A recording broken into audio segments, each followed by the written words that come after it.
Ah! Hello, everybody. Meh.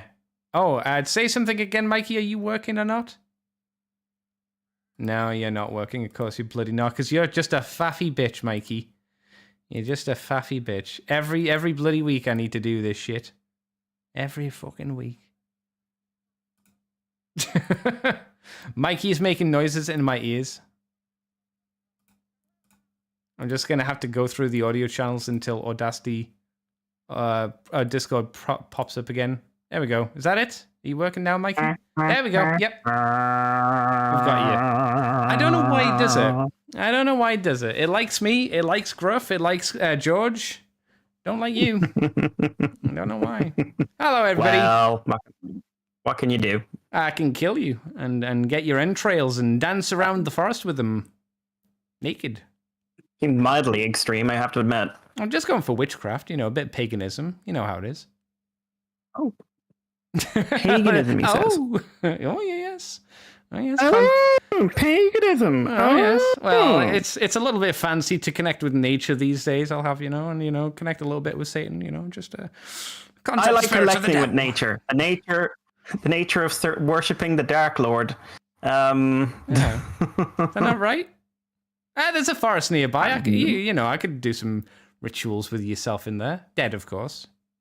Obviously. Of course. Obviously. Yeah. See, if I go to your land, you can offer me to the Fae folk. It's not as cool as paganism, but it's pretty. The Fae folk are pretty basically weird. the same thing. Well, we had paganism. Paganism is basically anything that's not God. So, you were technically a pagan, and you're like. I thought you were going to say we had paganism first. We technically did. The English stole paganism from the Irish. It was ours. I wasn't going to say it, but yeah, sure. Coming over, taking out paganism, bastard English. Taking out paganism. Bye. That boy's there taking out paganism. We'll let you keep the Fae folk, though. Seemed a bit weird to us, I suppose. We were like, nah. We don't like the idea of that. This is too extreme. You know what? Yeah, well, this is too much. I'm all right with that. That's fine. You can keep it. I'll have something else. Are you doing well today, Mikey? Are you doing well on this dreary day? Another dreary day? It is a dreary day, but I'm good. Yeah, good. I hope everybody in chat is doing well. I hope you're ready for Transformer talking. Got SDCC and other stuff to get into, cracking into. Shall we get into it, Mikey? You warmed up? Yes.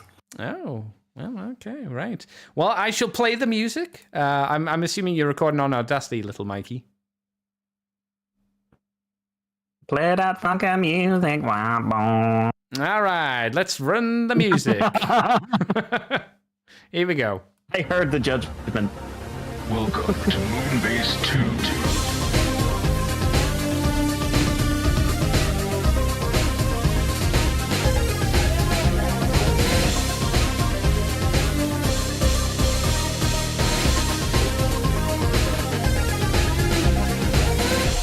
Hello, everybody, and welcome to the Moonbase 2 podcast. My name is Andy, Decayed Andy, and I'm joined by the man who shops only at Junesu. It's Mikey G. Wolfie 3. Hello, Mikey.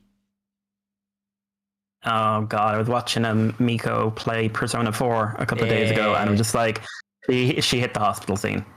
Oh, no. She didn't like, burst into tears or anything like that, but there was a lot of, like, no. What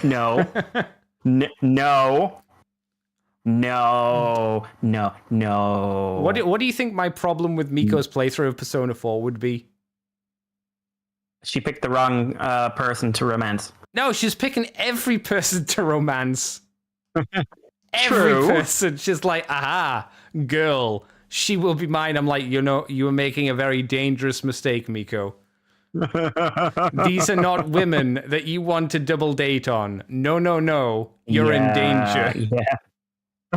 Miko, no. That's one thing I miss in Persona 5. There is no Junesu. There's no Young Life Junesu, which makes sense, but, it's sad not to hear it. I think Sojiro's a better dad than Dojima, but that's not a high bar. Dojima's a terrible dad. Yeah. Sojiro's definitely kinda like- actually a good dad. Not dad, He but doesn't dad. want to be, but he is. Sojiro. I Hmm. don't know. I think I he always find kind of Sojiro that way. wants It's like to. he. It's not that he doesn't like the kid. It's just he doesn't want the responsibility. That's how I always viewed it.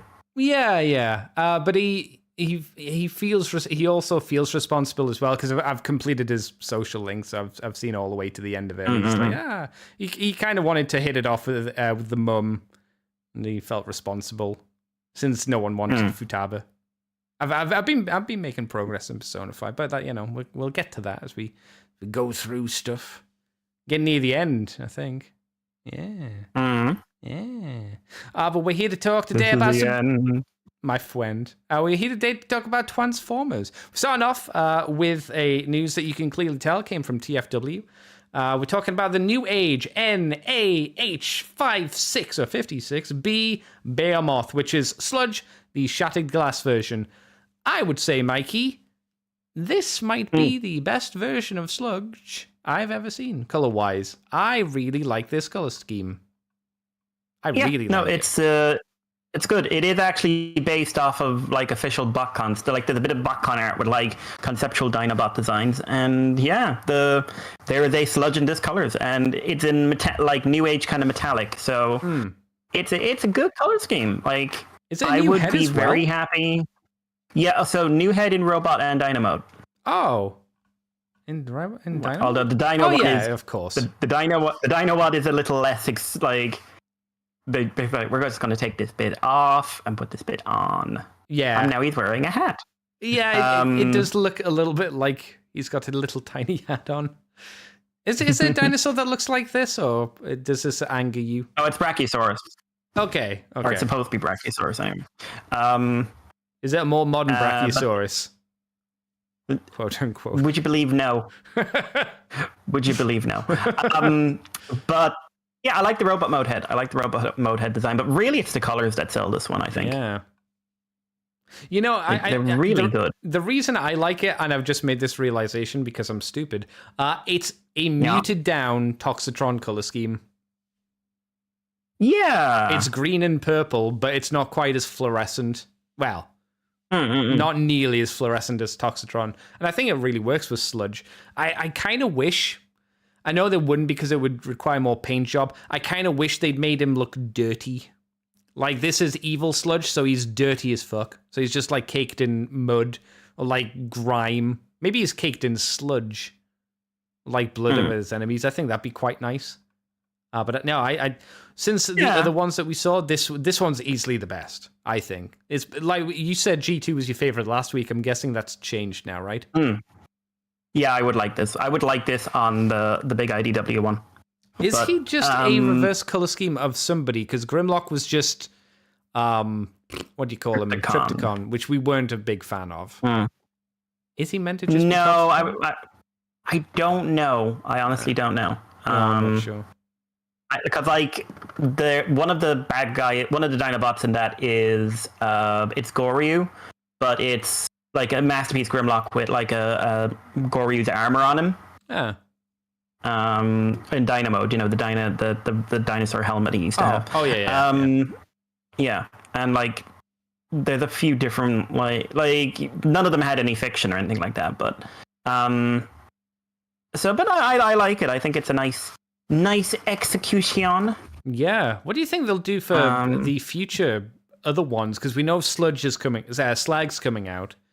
So he'll have comic. He'll have standard, cartoon, toy, comic. G2, translucent. That's 5. Shattered glass. What would they do for shattered glass? Do we know? So shattered glass. There's a Styracosaurus using Slug's body. Or Slug, whichever one you might call him. But I could see them using that, just like retooling the Dino head. Okay. What color scheme was he? Making it spikier. He's a bit. I think he's like blue. I think he's a blue color. That might be too close to G2 because the G2 one was blue, right? Yeah. Was it blue? I'm trying to remember. Blue and green, I think. Yeah, I can't remember Sludge too well off the top of my Slag too well off the top of my head as G2, but you're probably right. XL Hedge says SG Sludge looks like Scorponok. Oh yeah, maybe that's the color scheme they were going for. Yeah, see that. Yeah. Maybe not Toxitron, maybe Scorponok, which would probably make a bit more sense. He's got gold on him as well, so again, that kind of probably follows a little bit closer to what should have been as well. And then there's Swoop, and I don't think there was a Dinobots, a Shattered Glass Swoop, actually. Oh, really? Okay. But like you'd have G2, which is like the banana one, and the you'd have or it's like the one that always made me think of like a fruit, like something fruity. But you'd have Clear, you'd have Comic, you'd have Red Swoop. You'd have cartoon Swoop. I can't think of who else you'd have, unless you like did him into like Pterosaur or something like that. That could be quite fun. A bit on the cheap side, but I could see them doing it just because New Age does love to pump out the repaints on these guys when they can, and they do frequently. Yeah, it's pretty neat. Not too bad. Yeah. What's up next, Mike? Because you got these two stories, you can definitely have the grill. Yeah. So, this was one again. This is something we've been hearing about for a while. Like how many years? Well, how you many said years about have we been 2. hearing about this? You thought about 2. At least 2. At least 2, yeah. But we have, for the first time ever, full-on pre-orders up on... This is up on Bombasby, but I'm assuming it's going to be up on Shozy and the rest as well. But we have pre-orders and physical representations of the Starscream girl. This is the Starscream Mecha Girl, Starwing IFG-01. So this is basically... Hey, if you're into Gundam, you've seen a million of these. It's a human being wearing armor. It looks like you can take the armor off and she's got like Starscream colored clothes on underneath. With a tie instead of a cockpit.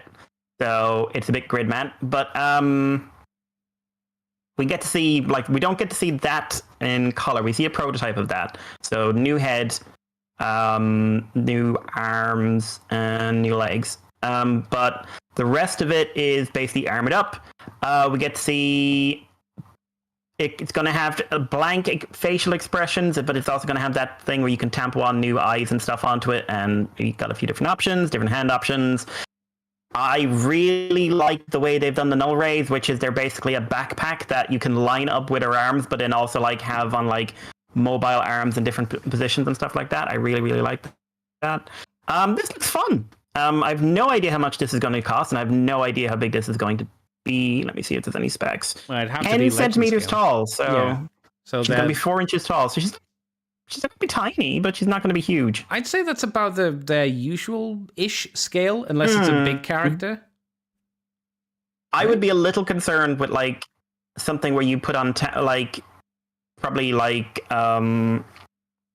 whatchamacallem, the water decals, like water slide decals on at that scale. That's quite small, and I suspect. Oh no, I've got smaller ones for my orcs, so that's about right. These are probably quite big compared to them. Yeah, I've got some orcs. Oh, yeah, orcs. Yeah. But yeah, no, I think this looks decent. I think this looks fun. I think this looks a lot better than I thought it was going to look. When we saw those original prototypes, I didn't think it was going to look nearly as well executed as it does now.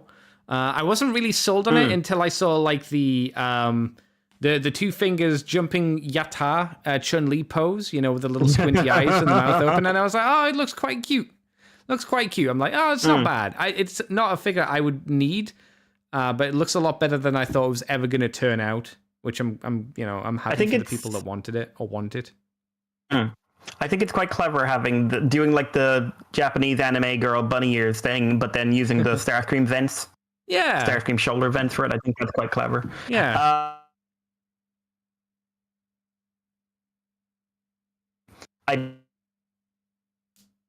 Oh no, Mikey's connection's dying.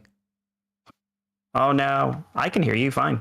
Yeah, you cut out pretty badly there, but you're back for the moment. I'm back. not May. I hear you fine, so it's you. Yes, that's I'm how it's blaming you and always be able been. to- Yeah. Go jump in a hedge. Sorry, did that break up? But yeah, I think this has turned out fairly well, to be completely honest. I hope it's a bit solid enough, because like anything where you rip off limbs for, joint swaps and stuff like that always can be a little concerning if the connections aren't tight enough, but fun.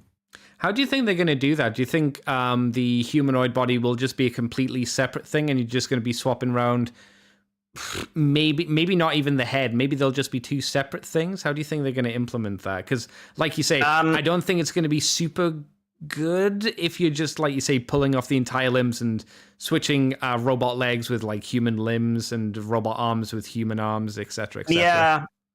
Looking at it, it does look like you take the arms off and you take the legs off and you put like, it looks like they're wearing some armor, but like, I think it's probably like kind of two Build-A-Figures, to be completely honest. Yeah, it could be right. If you actually look at it in detail, there's not a ton of shared parts, but it wouldn't be hard for them either to do it like the main torso stays the same and you just armor it up. With like limbs and wings and then like a new head sculpt, or at least a new hair sculpt. It doesn't help that we haven't seen anything of the humanoid form since the really super rough prototype. Nothing. Yeah. It would be good to see like the whole kit and caboodle, especially since it's up for prototype, or up for pre-order, because when we say rough, it's like looks like no functional joints. Just been 3D printed prototype. Yeah, you can see the idea of where the joints are and what they're meant to be, but yeah, like you say, they're just an idea of what a joint is rather than anything else. She looks like she's melted. Any other thoughts on her? Yeah, I mean, we're going to see this mold at least minimum 2 more times for Skywarp and Thundercracker. What a surprise. So I hope this comes out well. I hope the people who get it are going to be very happy about it, etc., etc. XL Heads says, why are the null rays attached to her hips? Well, technically, like Mikey said, they're cool. Well, technically, like Mikey said, they're attached to a backpack. You can just kind of armature them round to be, I don't know, anywhere pretty much on her, I would imagine, because it's like... I think it's clever. I think it allows for a bit more playability, and also you can very easily get the visual you are looking for. Just move the arms up and down, and lines up quite well with the forearms. And you don't need to put giant peg holes into her arms for the null rays to plop into. Because I did think, like, for a moment, well, why don't they do that? It's like, because it wouldn't look very nice if they're not plugged in then. You kind of feel forced to have the null rays plugged into her arms if there's a giant hole in them. So this is, like you say, a cleaner way of doing it. You can pose them anywhere. XL Hedge also says, I really want to see what Moonshine can do with this Starscream. Moonshine? Moonshine? That's another third-party company. I'm not sure which one. Wonder if Iron Factory will eventually give her samurai armor. That would be fun. Can you imagine upgrade kits for their little girl Transformers? That would be funny. Buy all 3 Seekers and buy the samurai upgrade set for them. That'd be quite fun. I would take that. It was like full on, like, oh my god, this is like directly referencing various major Japanese figures, those really stylized armors. Yeah, that'd be quite fun. With the full face mask and everything else. I'd kind of want each of them to be slightly different. So you'd have like the Ronin look, so it's just like long robes, and then the straw hat. You'd have like the full samurai armor. Oh, yeah. For another one. Who would be the Ronin? Who would be the Ronin? Would you have one be a ninja? Would Skywarp be the Ronin because he teleports around, or she would teleport around, so she's always on the move? I'd say Thundercracker just because of the link of like Thundercracker's always the one who doubts the role. Like since the early bios, that's Thundercracker's whole shtick. Okay. So like, abandon the samurai way and become a Ronin. Okay. Moonshine animations. Oh, that's a very good point. Oh yeah. That's a very good point. Yeah, I'd like to see what Moonshine Animations does with this. Because they collect Transformers. Well, murder and cover it in blood. Yeah. I mean, he sold the Pippa figure and the Pipakistan figures as well, which I thought was a shame. Because that means no more Pippas. No more Pippa animations. Yeah. Were you concerned about the Pipakistan, Yeah. Mikey? Is that what you were mumbling about? What? No. I was just thinking like so many guns. Oh, it was, yeah. So many guns. So many.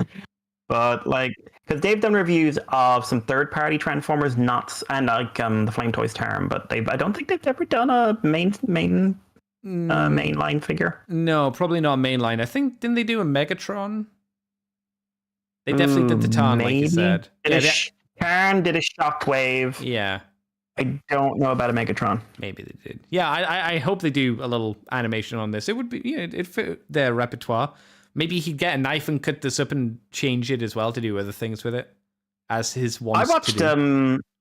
I watched his making of Juka video, and I found that fascinating. Oh yeah, like he's very talented. You can see why people spend as much money as they do. Very much. But Juka's just like such his giant eldritch horror, including real bones puppet, and it's just like that is such an achievement in terms of design, and then you do stop motion on it. Yeah.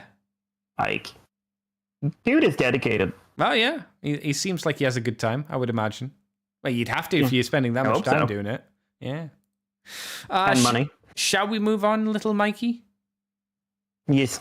All right. So, here he is. Roboson have shown off their Grimlock figure, the auto-transforming G1 flagship reveal. Apparently, it's in hand. I'm not going to read all of the spiel because there's an absolute anus turn. They've got some images of him side by side with the masterpiece, and as Mikey has said in the past, they are the same basis. Or at least the basis of the figure is the masterpiece, which is very old. I do like the shot of like G1, the masterpiece mold. I guess is that the Studio Series? Yeah, Studio Series, and then Roboson, because they all look pretty similar. Yeah, it's an odd. It's still, putting aside any other feelings I have, it's still so weird to me that the key for Grimlock design these days is a toy from 2008, I want to say. Oh god, yeah, fuck, it's so old. It's nearly 20 years old, Mikey. I have a lot of affection for that toy, but it is still very strange to me. Yes, yeah. Did you see the if I can, I'm scrolling down to find the videos. What do you think of this, Mikey? What did he? Oh, there it is. There's your transformation. What did you think of the whole process of him transforming? Do you think he's going to be a better figure than the Prime, or?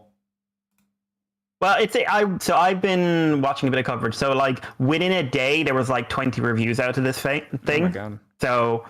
Yeah, so that like clearly there's been a lot of people sitting on review copies for a while. Transformer people or just like random people?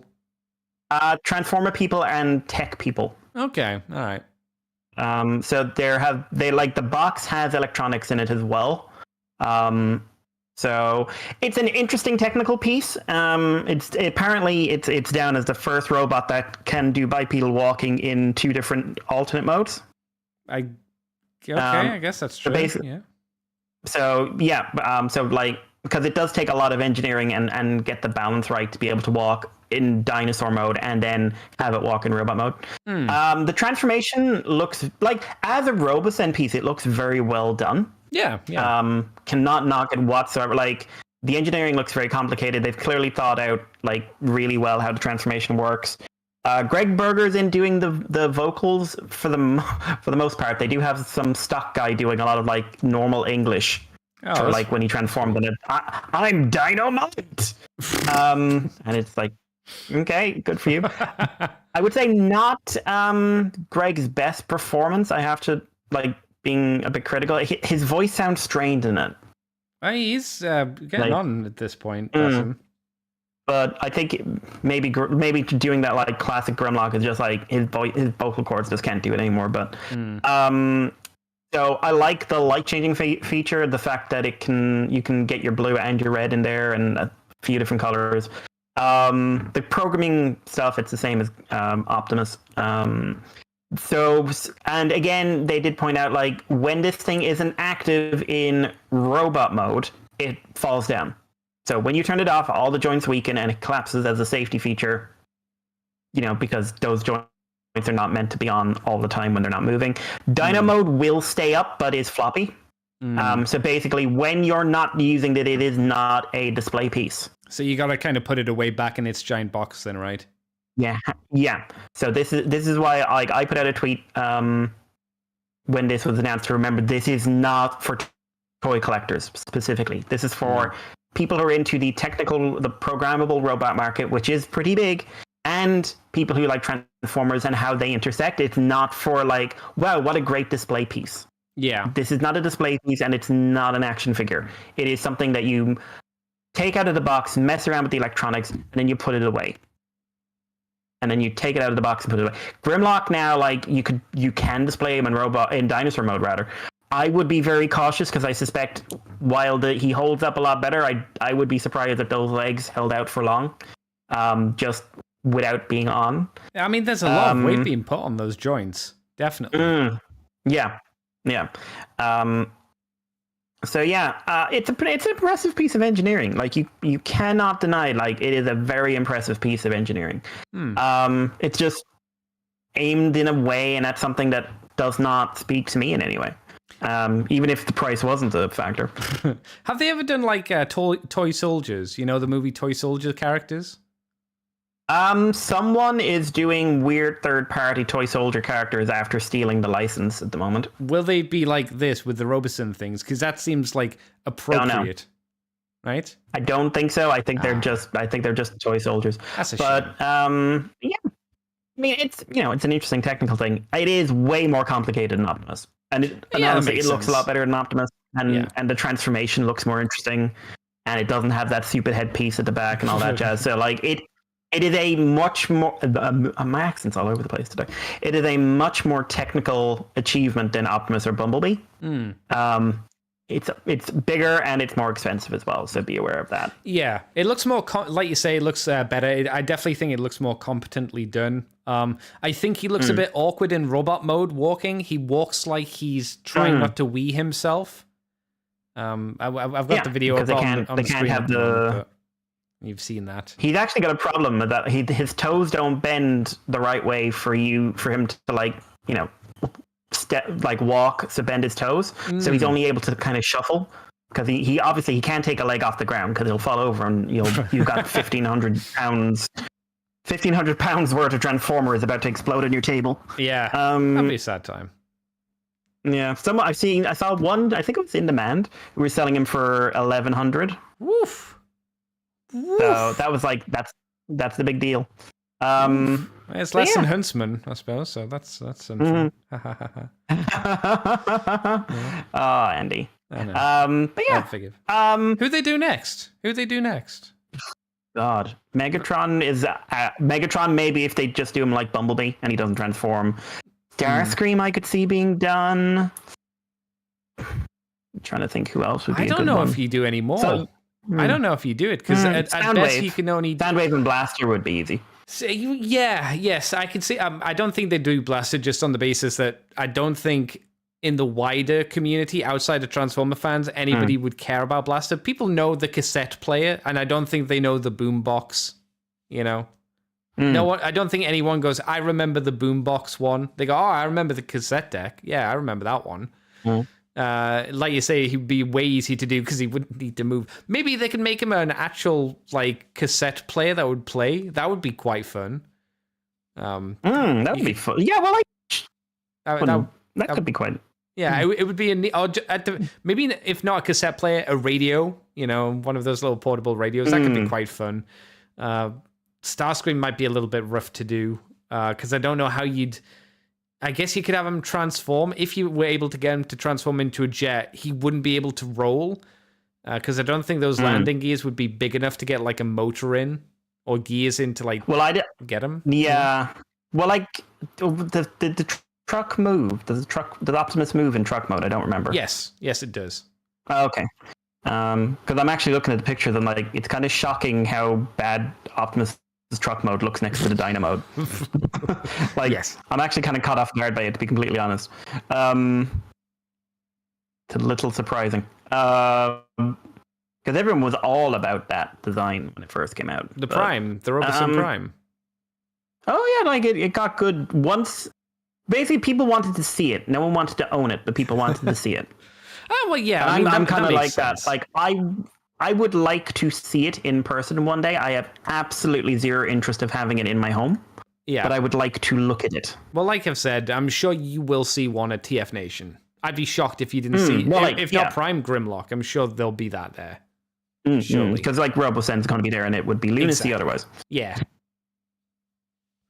XL Head says, "Holy crap, Robosen is huge." Yeah, Grimlock's massive. And here I thought Hasbro had them recycle Masterpiece Overstock. Greg sounded the same as he did during Fall of Cybertron and Power of the Primes. Would you agree with that, Mikey?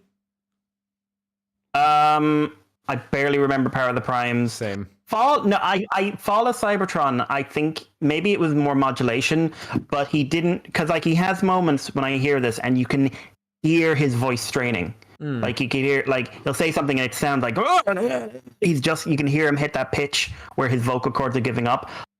I didn't find that with Fall of Cybertron because I've rewatched cutscene stuff from that recently, and it sounds much more natural. And he's definitely aiming deeper. Yeah. Yeah, he wasn't doing the cartoon voice for Fall. Yeah, he was definitely aiming into a lower octave, a lower pitch. So I think the fact that for Grimlock here, for Robosen, he's trying to do G1 cartoon, you can hear him strain. And to be fair, like Fall of Cybertron was also like 10 years ago, or more than 10 years ago. Yeah, 12 years old. Yeah, oh my god, Jesus. Yeah. What else does he say? XL Edge also says, Toy Soldiers IP got stolen. Yeah, like Mikey said, I think I saw something about it, but I didn't see too much. I didn't investigate it too hard. Being based on the Masterpiece, I doubt they could do better to make him walk with the Mega Man boots. Yeah, you mentioned that with the toes, didn't you, Mikey? And the last comment he made was, to be fair, the Optimus was based on the third-party fans design. On a third-party fan design. Which one? I'm actually curious. Which one? Because that's the first I'm hearing of that. Yeah, same. Yeah, let us know, XL Hedge. Anything else on Robosen, young Mikewell? No, I'm good. Yeah, he's expensive. And like you say, you'll be able to see one in like about month's time, 2 months' time, something like that. So you'll need to let us know what you think of it in person when you see it. But next up, we have the Rise of the Beasts Mirage-O Head. It's a voice changer helmet. Did you like Mirage, Mikey? It looks like him. Yeah? Did you want to wear his head as a horrible display thing where you've cut his head off and ripped out his inside so you could become Mirage? Like at the end of the movie, in a way? I like that his head had the handle. It does, actually, yeah. That's kind of weird. I think, yeah, like you said, it seems like it's well done design-wise. It's got all the detail on. There's also an Optimus Primal head there, which looks a tiny bit terrifying. He has spawn eyes. That's how I would describe the eyes on Primal. And swappable lips. You can cover his lips. Yes, you can cover his lips with the faceplate, though it looks a bit awkward. It looks almost like it's been photoshopped on.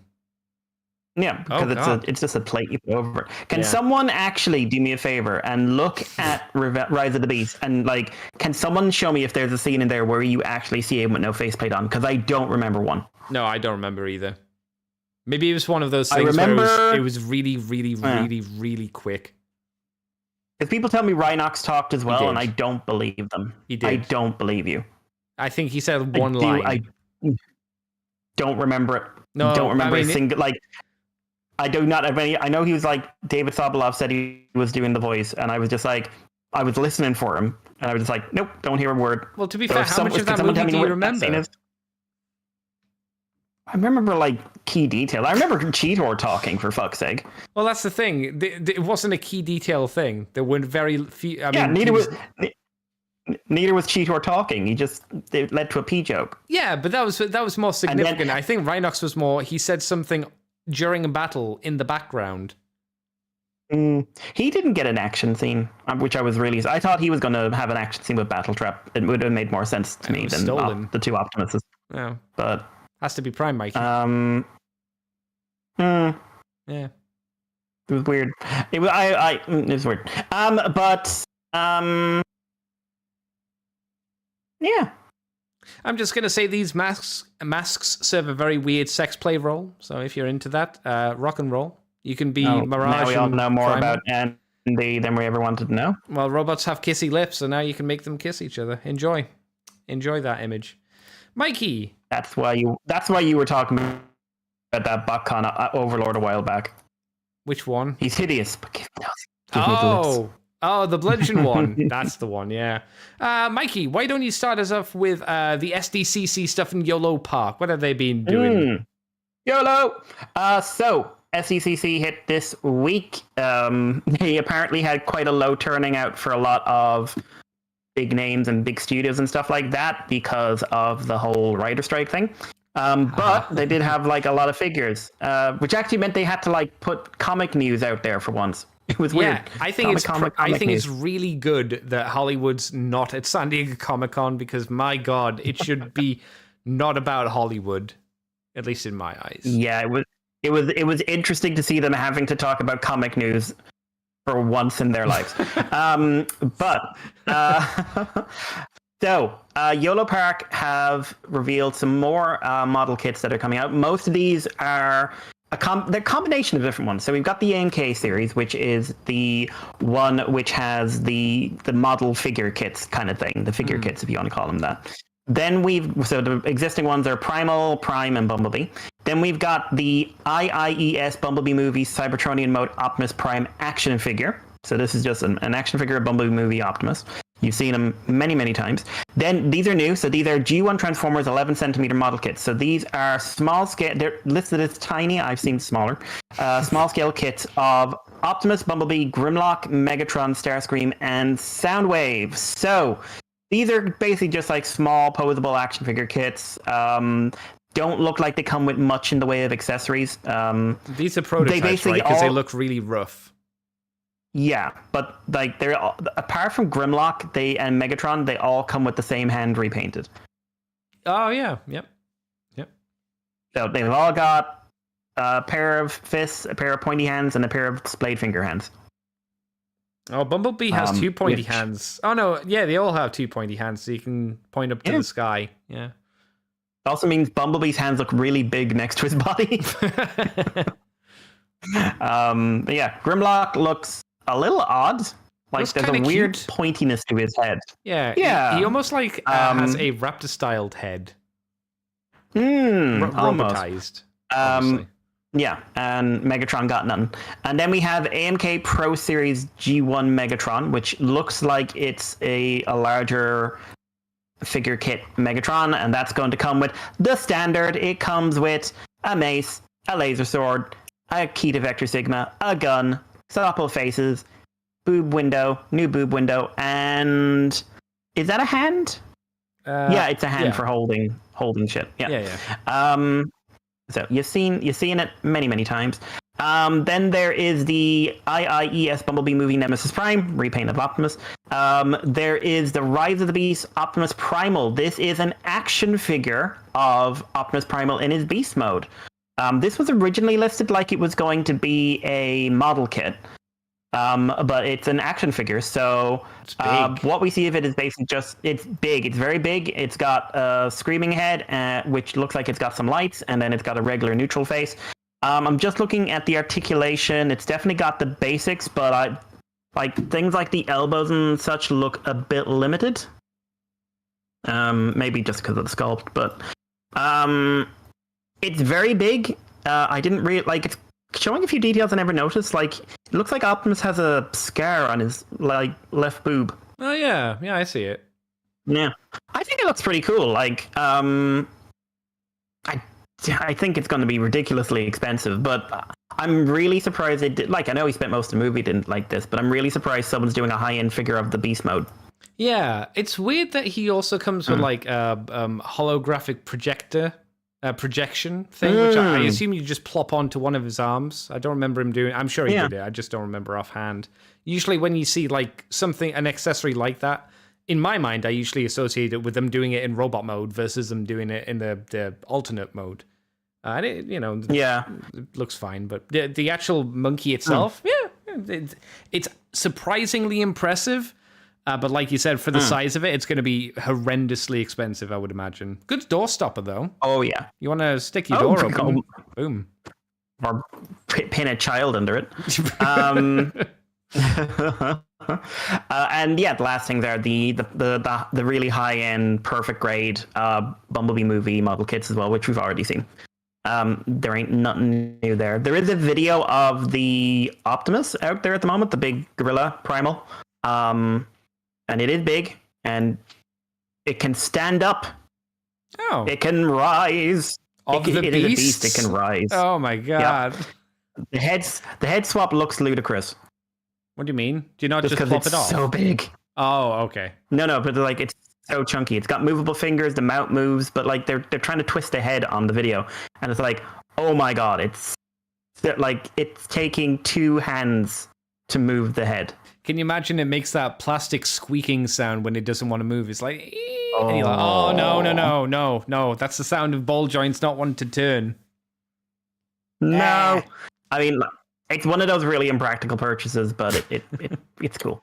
So yeah, they also had a couple of images of like their like Cheetor and their Rhinox model figure kits. But yeah, do I want me to take the next? There's another movie one. Do you want me to take that one? Yeah, sure. Why not? It's like one thing. Tree Zero also had their DLX line on display, and one of them was a new DLX prototype for Optimus Primal, who is bigger than Prime. But yeah, it's the design you've seen 1,000 times by now. It'll probably be very poseable, very high end, come with a swappable face and a couple of swords. Would be my guess. They're really pumping out these movie figures, third party wise, and like I guess second party wise for the movie pretty quickly, considering how long it's taken them to get Bumblebee stuff out. Yeah, Shutter Dropkick, where are you? But that's something we didn't have it in the news, but like we had another like message from Metagate saying, yeah, Shatter's still in the works. Yeah, I think you retweeted an image on Twitter like earlier today or something, right? Still looks good. We need to see it done though, I suppose. But yeah, looks nice. Good looking figure. Yeah. But hey, shall I move on? Yeah, please. Ah, I see what you were doing. I see what you're doing, Mikey. Oh, I thought you'd want to take on your enemy again. Yes, this is Lorenzo de Bonaventura, the evil mastermind. He had an interview recently. I'm not sure I want to read through the whole malarkey, but there's a few little bits. The highlights. Read on for some highlights. When asked to clarify if Transformers and G.I. Joe will coexist for now or interact, he said, "Oh, they will interact. We haven't developed a script yet though. What I will say is, just like we do with every other movie, it will be a team of Transformers and humans fighting the fight. The Joes will be a part of that." It's the first bit, the first thing he said that just I'll read that. I don't look at things like a universe. I look at them as a story, and the Joes will be part of that story. I also think in terms of crossover, in quotations, means different things for different for different people. For me, the Joes, whoever they are entering the world of Transformers. I believe he's actually asking that. Who are they? Who are they? Who are you talking about?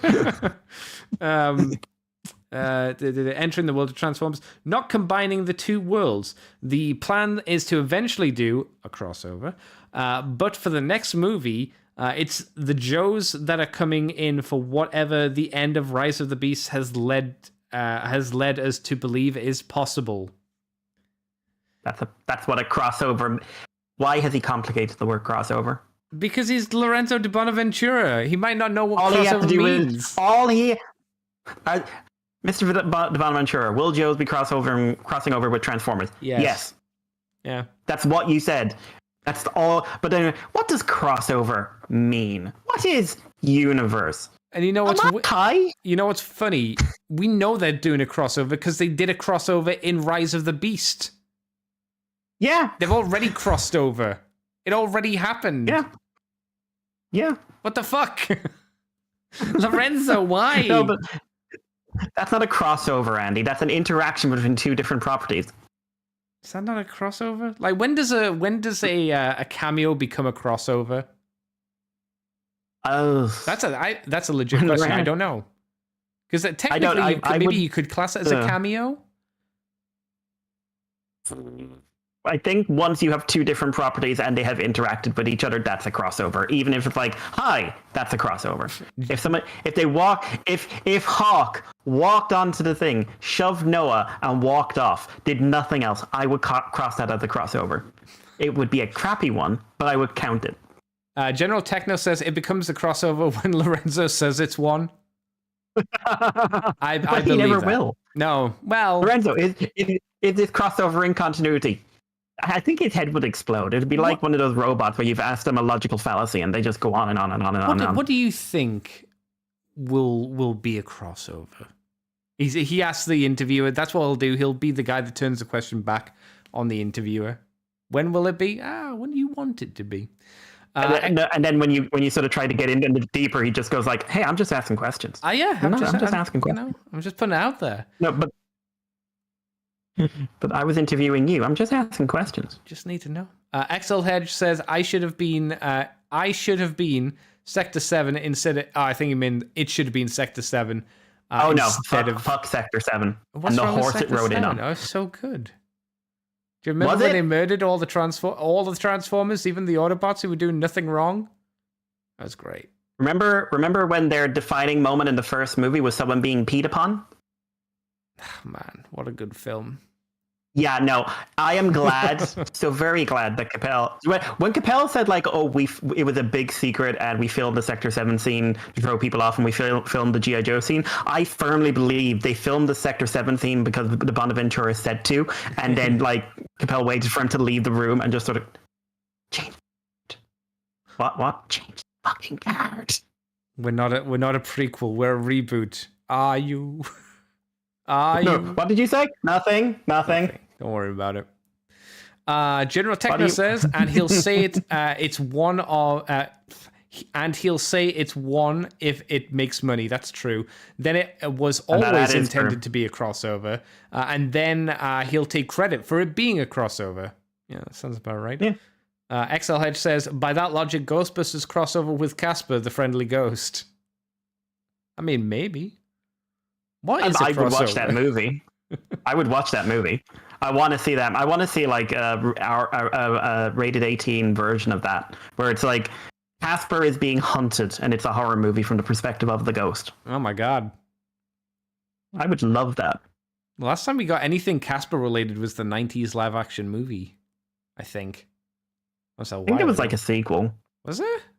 Oh my god. I remember there was an animated series. After the 90s movie? Mm-hmm. Oh. Based on the 90s movie. No, I didn't see that. Because I remember the three uncles were really popular, so they were basically the main characters of the animated. Oh yeah, I like the uncles. I got I don't know why, but I remember picking up these crappy sweets, and the sweets were like each of the heads, and the sweets were stored inside the heads, and I think they glowed. I think they were glow in the dark heads. I really liked them for some reason, but you know. Mm-hmm. When asked to clarify if Transformers and G.I. Joe crossovers will coexist together for now and interact, this is the same thing. You read that bit, but I like any sentence that involves they've got it twice. Clarify. Yeah, they've repeated the entire thing twice. Lorenzo has broken TFW into the point where they're literally just living in an endless loop of Lorenzo. I'm just highlighting it for people on stream to see that I'm not crazy.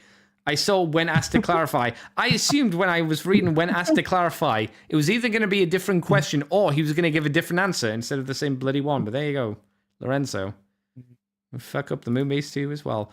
Mikey, do you want to take the next story? It's a little bit better because it's not Lorenzo. If Lorenzo wants to donate money to the Moonbase 2, we will change our opinion on him. At least I will. No, you will. Oh, I'll lick his ass if he subscribes enough money. Yeah. Well, on that note, Kotobukiya Transformers B Shoujo, we've got the prototype for the Starscream. So this is the stylized female Starscream Seeker. Well, Seeker, because they've got pictures of Skywarp and Thundercracker, whose wings are a backpack, which is a design feature I think is really, really clever. Yeah. Also next to the Optimus, the Megatron, and the Bumblebee, and we've also got the one of the Nemesis, which is she comes with a sword instead of a little suitcasey thing, and she has a new face sculpt where she's like evilly smirking and has eyes doing the thing where one eye is slightly open, but one is slightly less open. Do you think She's in front of the normal front of Prime Chainsaw looks a Man little dog. bit like Kason? I know, what is it? Celine from Niji Sanji is like uber Transformers nerd, so the hair is the same color as hers. Oh, okay. Okay. But yeah, no, these look like really high quality, really well done. It's just like I like how like Starscream is leaning so far back, like clearly doing that thing where the bag is very full and you're leaning the opposite way to compensate, but you don't want to look like a dork. You don't want to look like you've overstuffed your bag, so you're like leaning, just like I'm fine. Yeah, it's good. It's great. You don't think she's been baned, from Nightfall, where Bane broke the Starscream's back? It could be. It looks like it's well sculpted figure, like the rest of them, though. Yeah, another good one. Like they're, I wouldn't like these are from my taste are too expensive for what they are, but I'm just not into statue collecting. So no, same. But they look good. They look very well done. Yeah. There has been so much cosplay of Optimus and Megatron. Oh yeah, Bumblebee. I think I've seen one or two of the Bumblebee. But I'm sure Bumblebee and the Skywarp, Thundercracker, and Starscream are going to get done a lot as well. I mean, it's inevitable, right? Oh, yeah. Inevitable. Yeah, I think Starscream, oh, yeah. Oh, yeah. Oh, yeah. That's unavoidable. Oh, yeah. Definitely. Are we done with this one, or should you want to... yeah, there's not much to say. Yeah. What's next, Mikey? Skybound, we're bound to the sky. So, Skybound, welcome to my head. So, Skybound had its Transformers panel yesterday, which had Joshua Williams, Daniel Warren Johnson, Sean Macuez, and Robert Kirkman all attending, which was basically going over a lot of the details and everything else. There is a very good thread up on Twitter by Articulated Points, Articulated PTS, who really, really broke it down. So well done there. If you really want all the details, that's the place to go. But we have some like bullet pointed ones up here. So Void Rivals issue 2 came out this week, and at the end of it, people got very excited by this, and this is one of those things where I'm just like, cool, what's the significance of this beyond, hey, here's a reference. The Skuxoid, the little pig guy from season 3, appeared in the last page of Void Rivals. It was the only thing related to Transformers in that. Oh, okay. I guess it means the story is the story is a war story, so it's got very little to actually do with Transformers. I will just maintain the book itself is like a 6. I'd say comfortable 6. Boy howdy was the Skyfire Jetfire inclusion in issue 1 super force, because they basically, these two people from different factions crash on a planet like, I want to kill you, I want to kill you, I want to kill you, I want to kill you. Okay, we need to get off this ship, this planet. Yeah, we do. Our ships are fucked. Okay, well, let's go over here. That ship over there, maybe it'll take us. Ship turns into Jetfire. I must go now. Flies away. So the people on the planet die who got stranded there. Nope, they go on to realize they're actually not that different from each other. Oh my god. But it was just like, it was marketed, like both issues have sold out. They've gone into second printings, but I find it very funny just because it was just, here's a robot, bye. Oh well. He literally runs out of the book. But yeah, some of these, Hasbro had a panel as well. I don't want to talk about that because, as is fairly often the case, the panel was people asking Hasbro very specific questions and then going, is it? Maybe. Wouldn't that be nice? Could it be? Ooh. And I always feel sorry for the guys at Hasbro on that because they can't. For your next line, are you going to be releasing Lio Jr.? maybe it's not impossible because they can't say yes or no. Yeah, I think we could say like that would never happen. Maybe. Yeah. all right, Jeff Hasbro, calm down. But like, I always wish people were like a bit more thoughtful about their questions, or maybe vetted a bit more before they ask questions. Yeah. Just like, please don't just ask them, "Are you making this toy? Will you going to make a new Optimus Prime figure?" I just be in the crowd going, "Of course they will, dumbass. They always make a new Optimus Prime figure." And at the front they go, "It's not out of the realm of possibility." What about a new Bumblebee? We sure would like to. Screams. But yeah, so there's a bit of like, will Quintessons and Nebulon show up? Wait and see. Yeah, the usual spiel. Like, very much this is a back to beginnings book, so I'm sure they are absolutely going to show up. Apparently, like the sort of basis for this universe was him and Kirkman and Johnson having a 4-hour meeting. First arc is going to be, the characters of the first arc were chosen because they're Daniel Warren Johnson's, I always call him Darren, Daniel Warren Johnson's favorite characters. These are your favorite characters? These ones?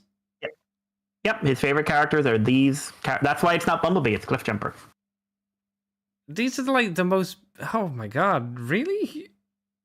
Your favorite? Well, I mean, oh my god! I would say he is very much what you'd call I saw these as a kid and they were cool.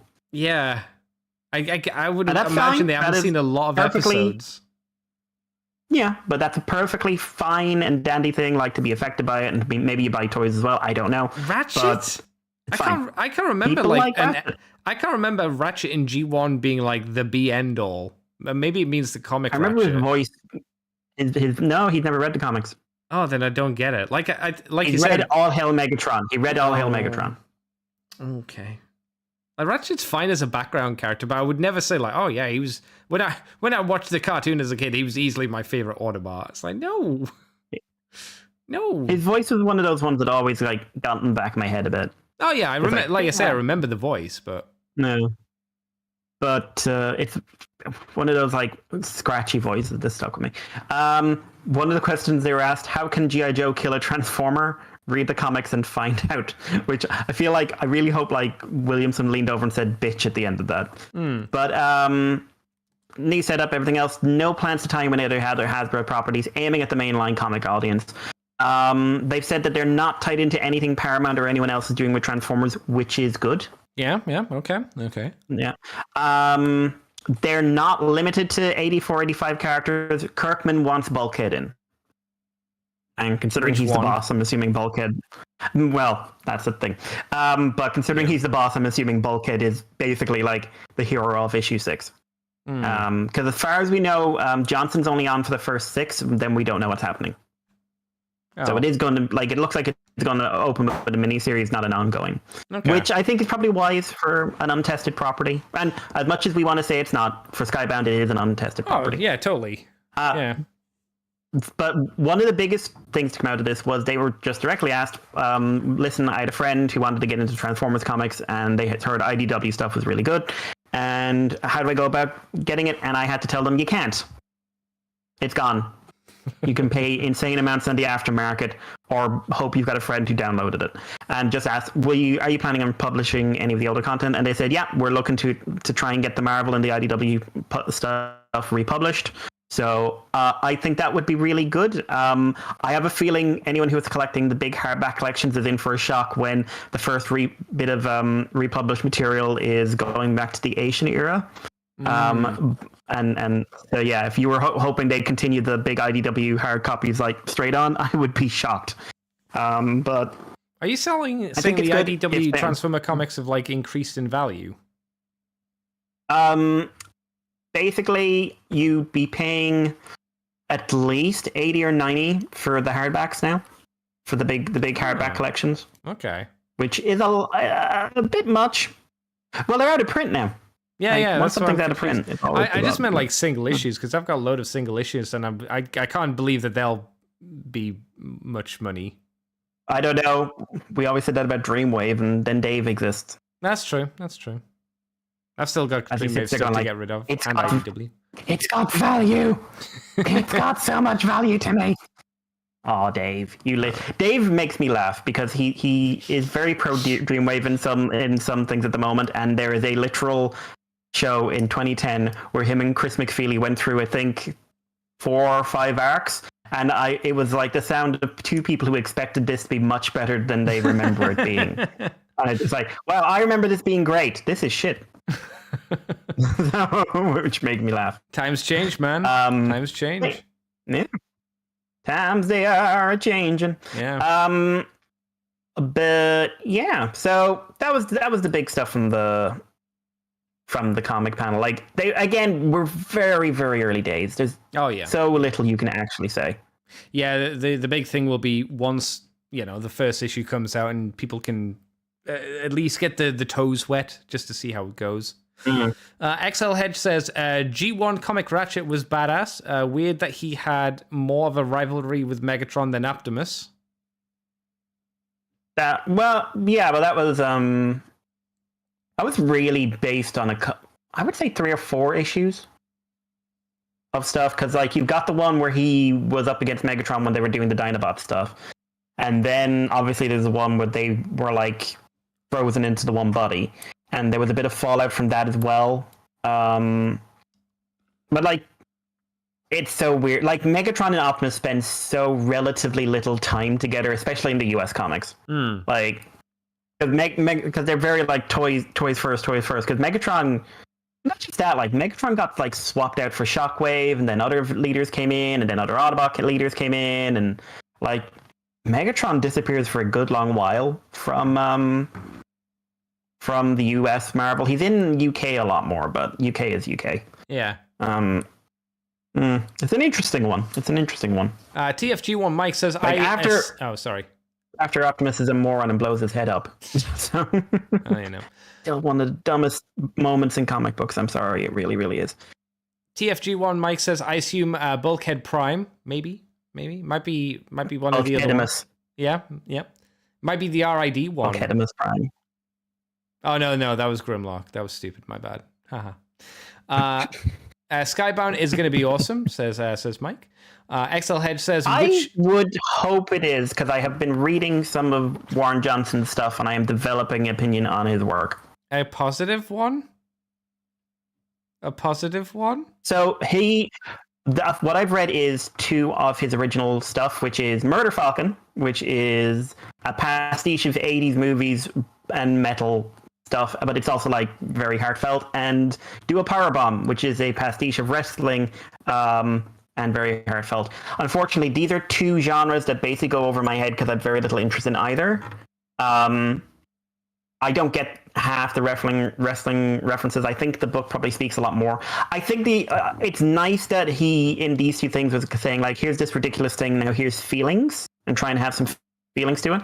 I don't feel blown away by either one of them. Like, if I was to rate them, they'd definitely be above average, but maybe like only a 6 or maybe a low 7 for the really, really good stuff. Just like, when you say his name online, people flip the fuck out. In a good way? And so I've read 3 books now. I've read Jurassic League, I've read those 2. Jurassic League, I think, is the most blasé, safe Justice League story any human being is capable of telling, but with dinosaurs. Whereas I think the other 2, like I said, were like, here's a pastiche of something from like some like popular thing, but like we're also injecting some sincerity into it. And there's nice moment. I think Murder Falcon actually ends on a really sweet note, but it's not wrecking my mind. I'm going to try having basically everything he's done read within the next couple of weeks. So he's done a Wonder Woman book, he's done a Beta Ray Bill, and he's done one called Extremity, which is an original one, and I think there's done one more original one where he was the writer. So I am curious. I can't say whether they'll be good or not. Like, we've had books where we were sure the writers, like when we had Heart of Darkness, the writers for those, the Abnett and Lanning, they were held in very high regard at the time. Abnett still is. He's very still a really good writer. Yeah. Yeah, and they wrote that. Yeah. They wrote that. So, like, you can't predict. Like, who could predict him Nick had talent? Not I. I hope you tell him that when you see him at TFN. Just walk up to his table, say that, and walk away. Don't say hi. Just say that, walk away. Who could have predicted you had talent? Predicted you Walk had away. talent? He said, "Hi, Mikey." XL Hedge says, which means more Last Stand of the Wreckers repaints. Potentially, I suppose. That would make sense. Mm-hmm. TF Mike says, no, he means the big collections, not the single issues. I have that. I need to read it. Both of them, I almost forgot. I don't know what he's talking about, the specific thing he forgot. But Mikey, shall we move on? Yes. To toys. We had toys. We had a crossover, Transformers crossover toy, which got a bit of a weird reveal because I learned about it through Twitter. As I think it was Zaku that sent us the information that someone had won one of these at the con. Either way, it was revealed that we're getting a Transformers X crossovers Stranger Things Transformer figure who's a pizza truck. It's pizza man. Surf Burger Pizza. I haven't watched Stranger Things since like season 2. Don't really care for it anymore. I've seen halfway through season 2. I haven't seen anything else, so Okay. I do not really get this reference. I have to admit. Neither do I, but I do think it looks kind of neat. Is it a new mold or is it Ironhide? Studio It series. is based off of Ironhide, but apparently it's all new pieces. So it's that like makes sense. it's not sharing any pieces with him. That makes sense because I looked at the van mode and there were definitely aspects about it which I was like, that looks like Ironhide. But then I looked at the robot mode and went, that doesn't look like him at all. I think this is really cool. I think this might be one of my favorite crossover figures, personally. Looks fun. I like the box. The box looks fun. Pizza box, yeah. Robot mode, from what I understand, Ironhide is pretty good. The robot mode, the colors work well. He's got a little bit of that painted clear plastic contrast going on, but hey, what can you do? Yep. Well, you could like maybe the head not sculpt. mold in clear translucent plastic and paint over it. You could do that. Andy, go to sleep. Okay. Go to sleep. But I like the weapons accessories as well, and I like a blast effect out of like not toy destroying plastic. Well, you say that, you don't know Again, that. well, it's transparent, clear stuff, so chemically it can't eat your toy. It'll just destroy itself in time. Then to dust. Yeah, like you'll breathe in it in a hot country and it'll split in half. But still, the toy will survive. You can leave it on there, Andy. You can just leave it there and walk away. Oh my god. I don't know what the little pretzel thing is. Pretzel thing. Or the little sticky thing he has. Well, it's just a twatting stick. I know, What but do you it is what? Well, like it looks like he's got a. I don't know. It's just like a blue thing with thing. Like, is it referencing something or what? Maybe it's referencing like corn dog, because they do have corn dogs in one of the seasons. Like one of them was at a corn dog place. But I would imagine it's just like the Japanese weapon where it's just a stick with just like bits of metal poking out of it, like the Onis have. Maybe it's meant to be one of those kind of weapons. Yeah. Though it is very small. It's like a baby twatting stick. So I'm not entirely sure. Like if you want a twatting stick, it needs to be a little bit longer. It needs to be like sword length. This is like you're gonna bonk a child on the head with a rattle. It's like, don't do that. I don't know.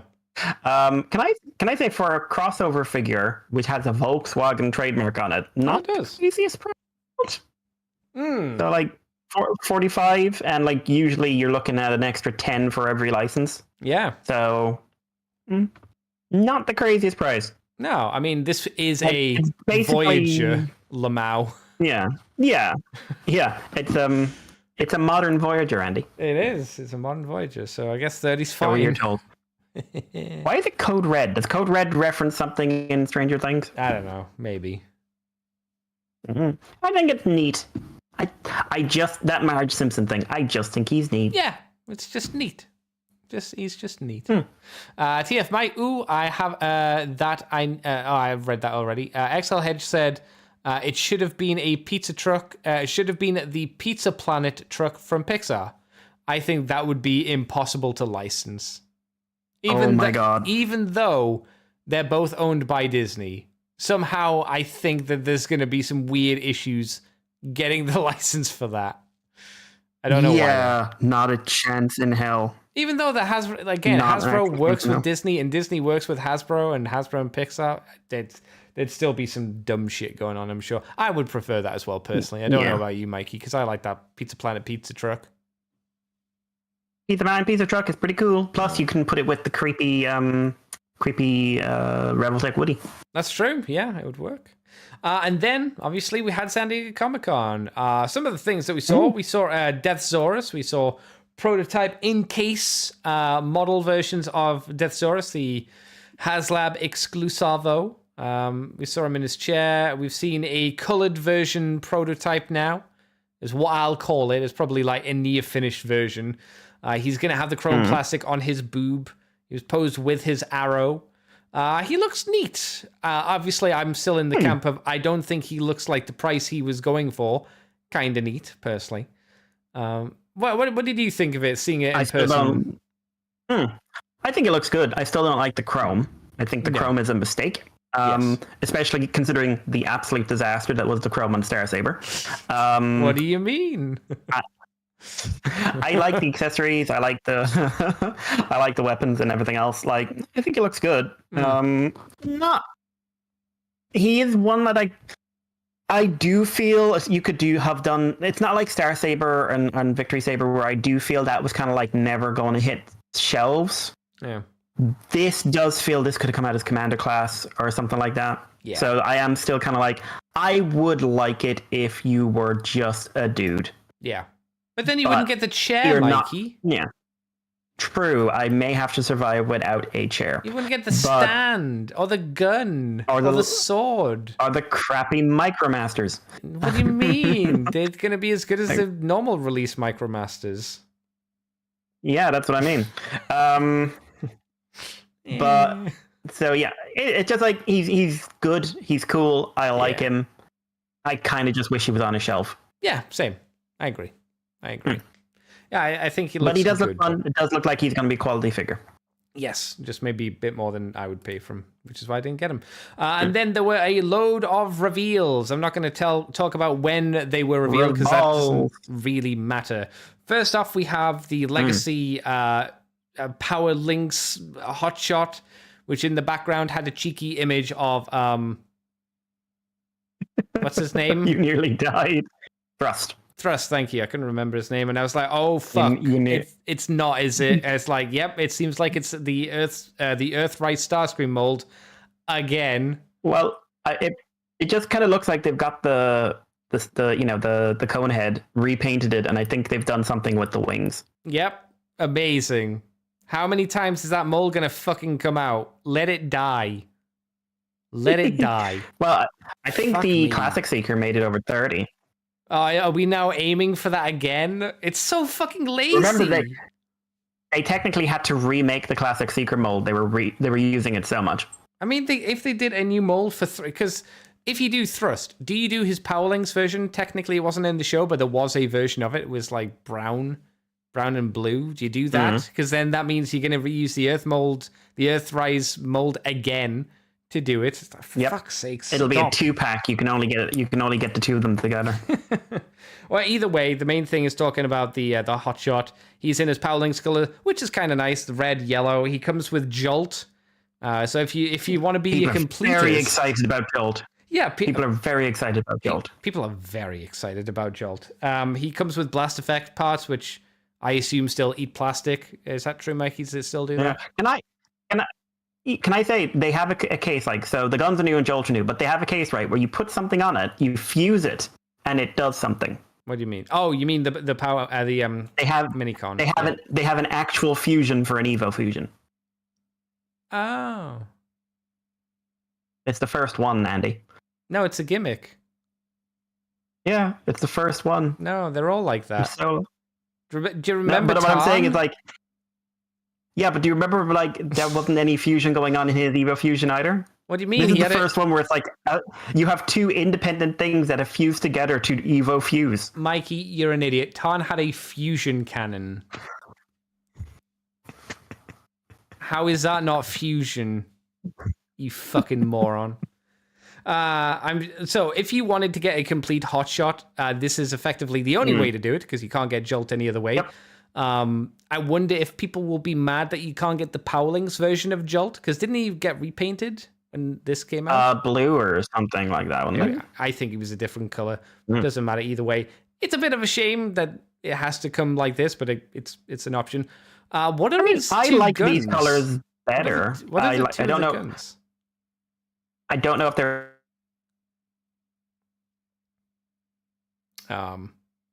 But yeah, I like these colors better. So like, I just think it looks better. I mean, it's just Hot Rod, but It is, yeah. that's all Hot Shot was. He was literally Hot Rod in Japan. Yeah. He got repainted once, and that was enough. So there's also the Studio Series figures. We got the Rodimus that we've already talked about, or Hot Rod, whichever one. And then we've also got Sides, Swipe, Waste, Red Alert. Which one is this guy, Mikey? This is Sideswipe. Sideswipe, using which people are saying, oh god, they're going to repaint this into Armada Wheeljack. I mean, yeah. I mean, they've remolded the chest with a giant cut into it, so yeah, it's gonna happen. Yeah. And it comes with a new mini-con as well, Whisper. Yeah, I will say that the two mini-cons look better than the Micromasters that come with Deathsaurus. They actually look posable. Definitely. They have knee joints and elbow joints, so that's nice. Yeah, they've got character to them. Yeah, they got a bit more oomph. Well, I'd say the Micromasters do have oomph. Well, they could have had oomph to them if they just weren't using the Micromaster mentality of making those figures. These look actually okay. I will say though that the vehicle mode looks a bit wonky for him, but I think the robot mode looks good. I think this is a pretty okay 2-pack. Color scheme wise, they both look fine. I wouldn't need either of them, but I'm like, yeah they're all right. Would you agree there, Mikey? I think they're fine. Yeah. If I was still like in my super Gridman hype, I'd be tempted to get the Rodimus. Oh. But and to be honest, they're both Gridman characters. Yeah. One is the most useless sidekick boy ever, who actually has an existential crisis when he realizes that. But still, yeah. So, like, hey, if you're a Shatterglass fan, there you go. If you're a Gridman fan, there you go. Yeah, easy as pie. You can finally have Uta's annoying buddy. Then we have an interesting 2-pack of... Let me find the boxes. I can't remember the fucking names for them. One's Javelin. Right, so there's Javelin and Cascade. Javelin seems to be using the Studio Series RC mold from the movie. Is that right? Am I guessing? Okay, good. And Cascade's using the Anus body mold from...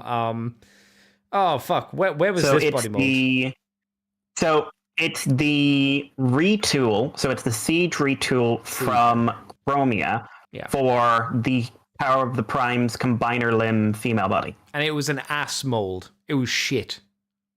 It was bad. Yeah, it's basically just like, it was just a woman with a box over her, then you unfolded the box and then it hit on her back. I was told that the benefit of this version is there's no translucent plastic on it. There was for the Chromia, which made it a bit on the dangerous side. So it is what I would call a minor upgrade, but it's still a shit figure, in my opinion. I think the Javelin... I do think it's the best looking version of this figure.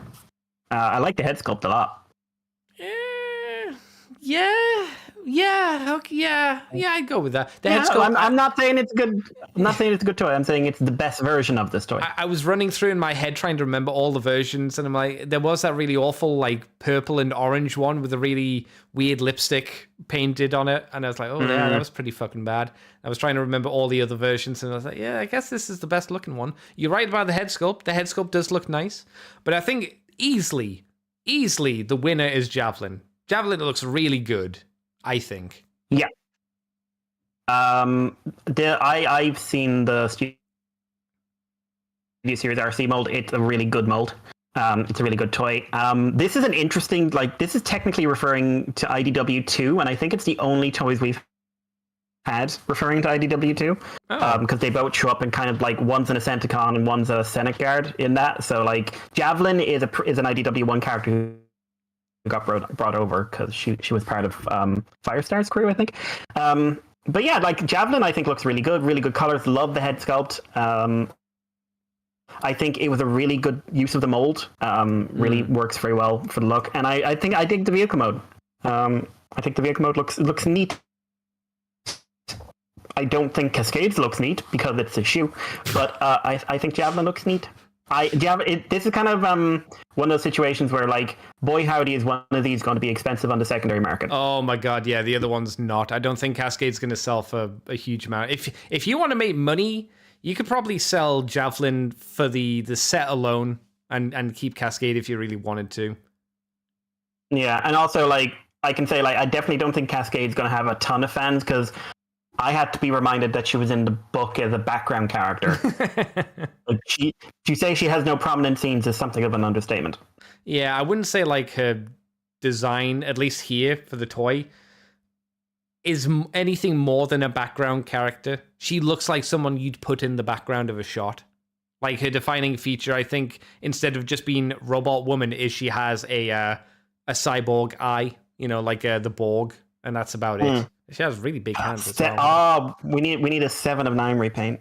No, we don't. No more repaints. I'm getting really tired of Hasbro repainting everything.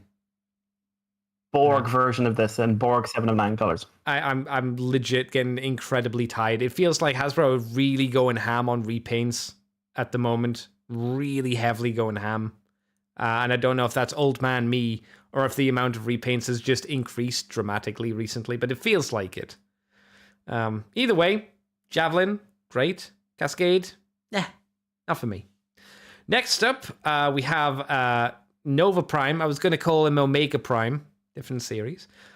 He is, of course, a repaint and retool of Galaxy Force Optimus Prime, which I think is what you thought might happen with the mold, right? Didn't you say that at one point? Yeah, he showed up. I used to think it was possible ages back, but also he showed up in the back of a box again, just like thrust. So it was kind of like, yeah, he's coming. Apparently, like, he's going to come out in the next few weeks, some people were saying. Oh, really? That soon? God damn. I do think he's got the wings, the big black wings, which have been severely neutered. They are stubs of what they should be. I guess they're a lot less like dark angel wings, and more like this is an angry turkey wings. Yeah. I was thinking peacock, but I think turkey's a better analogy, to be honest. Man, I don't think this is great. I think this is maybe okay. I think this again, over it falls Cascade. into the. Yeah, I think again this falls into the best version of this mold. Yeah. I like new head sculpt again. I think it's a good one. I am going to be very amused by people who didn't read IDW1 who come into this thinking this is like, oh, cool, an original nice guy Prime. I'm just like, it's a giant space racist. No, Prime, he has to be the hero, right? What about Sentinel Prime? That should have been a 2-pack, right? They should have been buddies. You should be able to like get like an awkward statue of them hugging. Or handshaking. You know the meme where it's like the Predator meme of like racism and whatever Sentinel Prime was, genocide. It's just they're grasping hands. It's like, yeah. There is more retooling on it than I was expecting, though. Like the chest is new. Yeah. And I think the little shoulder bibbity bobs, the little like sticky uppy bits at the back, they're new. Like it was never what I'd say was an amazing mold, but like I was never. Once I got past a few things, I just think like Shockwave did that gimmick a lot better. Oh man, he was the only one that really did it super well, wasn't he? Yeah, from in my mind anyway. Yeah.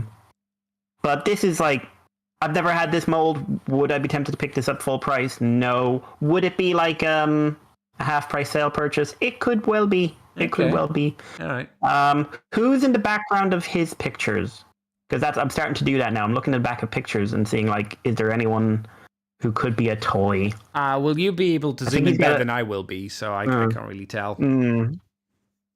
Who can say? There's like 3 or 4 people up there at the very least. So yeah, I'm not that bothered. Right. No, I think he's okay-ish. Okay-ish. All right. Next up, we kind of get more of a reveal on a while ago, like a few weeks ago, maybe a month ago. We talked about another version of Breakdown coming out, which looked more toy accurate. we find out what that is. It's part of a gift set to make a toy version of Menasor. Not a huge amount of differences here. Mainly it's color changes. We talked about the breakdown. We've got the Wild Rider who's in a darker gray. It's getting more black than it is gray. He's got the toy color scheme, like doodad stickers on his chest and his lower thighs, and more silver on his chest and stuff like that. Yeah, and did we see the dead? No, the dead end is again more Dead accurate end- to the toy. Dead ends, with blue and stuff like that. We don't see the robot modes for the other ones, but they are all, like, I've seen side by side. They're all different. Yeah, some are more noticeably different. Like Motor Master is noticeably different from the other one. In at least robot mode. Vehicle mode, it's a little bit closer. Menasor, I wouldn't say is massively different visually, but I guess if you missed out. He's got some silver on the chest. His crotch has been changed to red. Yeah, and yellow. I think the limbs are a different shade of grey. But yeah, that's it. Yeah, it's not a huge amount. I mean, if you missed out on the Stunticons originally, this might be a way to get them all now. If you want the toy versions of them, I think it looks a little bit awkward that they've tried to paint, at least on Wild Rider and Dead End, they've tried to paint in the head pulling down gimmick, to form the connection points for the arms. That looks a little bit on the fluky, awkward side, at least to me visually, but it's another way to get them. I think in some ways Motor Master looks a bit better.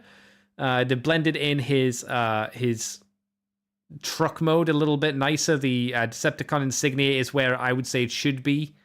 I saw people making fun that he has headlights now. They've been painted on. I'm like, oh. But yeah, I like I like the box for this a lot. Yeah, the box is really cool. I wonder if I can find an image of it. I'm sure I can. But yeah, it's meant to obviously be reminiscent of the old gift sets, and I think this looks good. If you're that guy or girl that was like, I need to get this redo version of the set, well, luckily you don't need to hunt down for each of them individually. You'll be able to just buy them as a set.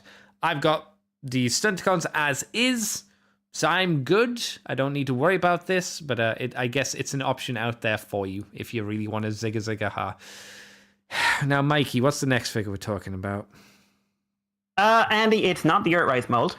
It's not the Earthrise Seeker. No, you're right. So this is a positive, right? It is a Nacelle. Who's Nacelle, Mikey? Much beloved character Nacelle. He's a Seeker. From where? Where does he originate But he's got from? red guns. He's got a toy catalog. Yeah. Fucking Nacelle. Of an unreleased toy. Yeah. But he's got red guns. He does, and blue and white. Very American. Almost. All right. Yeah, it's the Patriot. It's like Patriot Prime. There's a guy called Patriot Prime, and this is him if he was Starscream. So yeah, but he doesn't turn into the Earthrise yet. No, he's a Siege one, which is an even better mold than the Earthrise one. Which was recently used as Senator Shockwave. Yes, it was. Yeah. It's not that mold, though. At least that mold was slightly retooled to be a little bit different. This is the original Starscream one. I think it's still got the Starscream head, but I don't know. Man, it's Nacelle and he's blue, and it's like, but why? But why?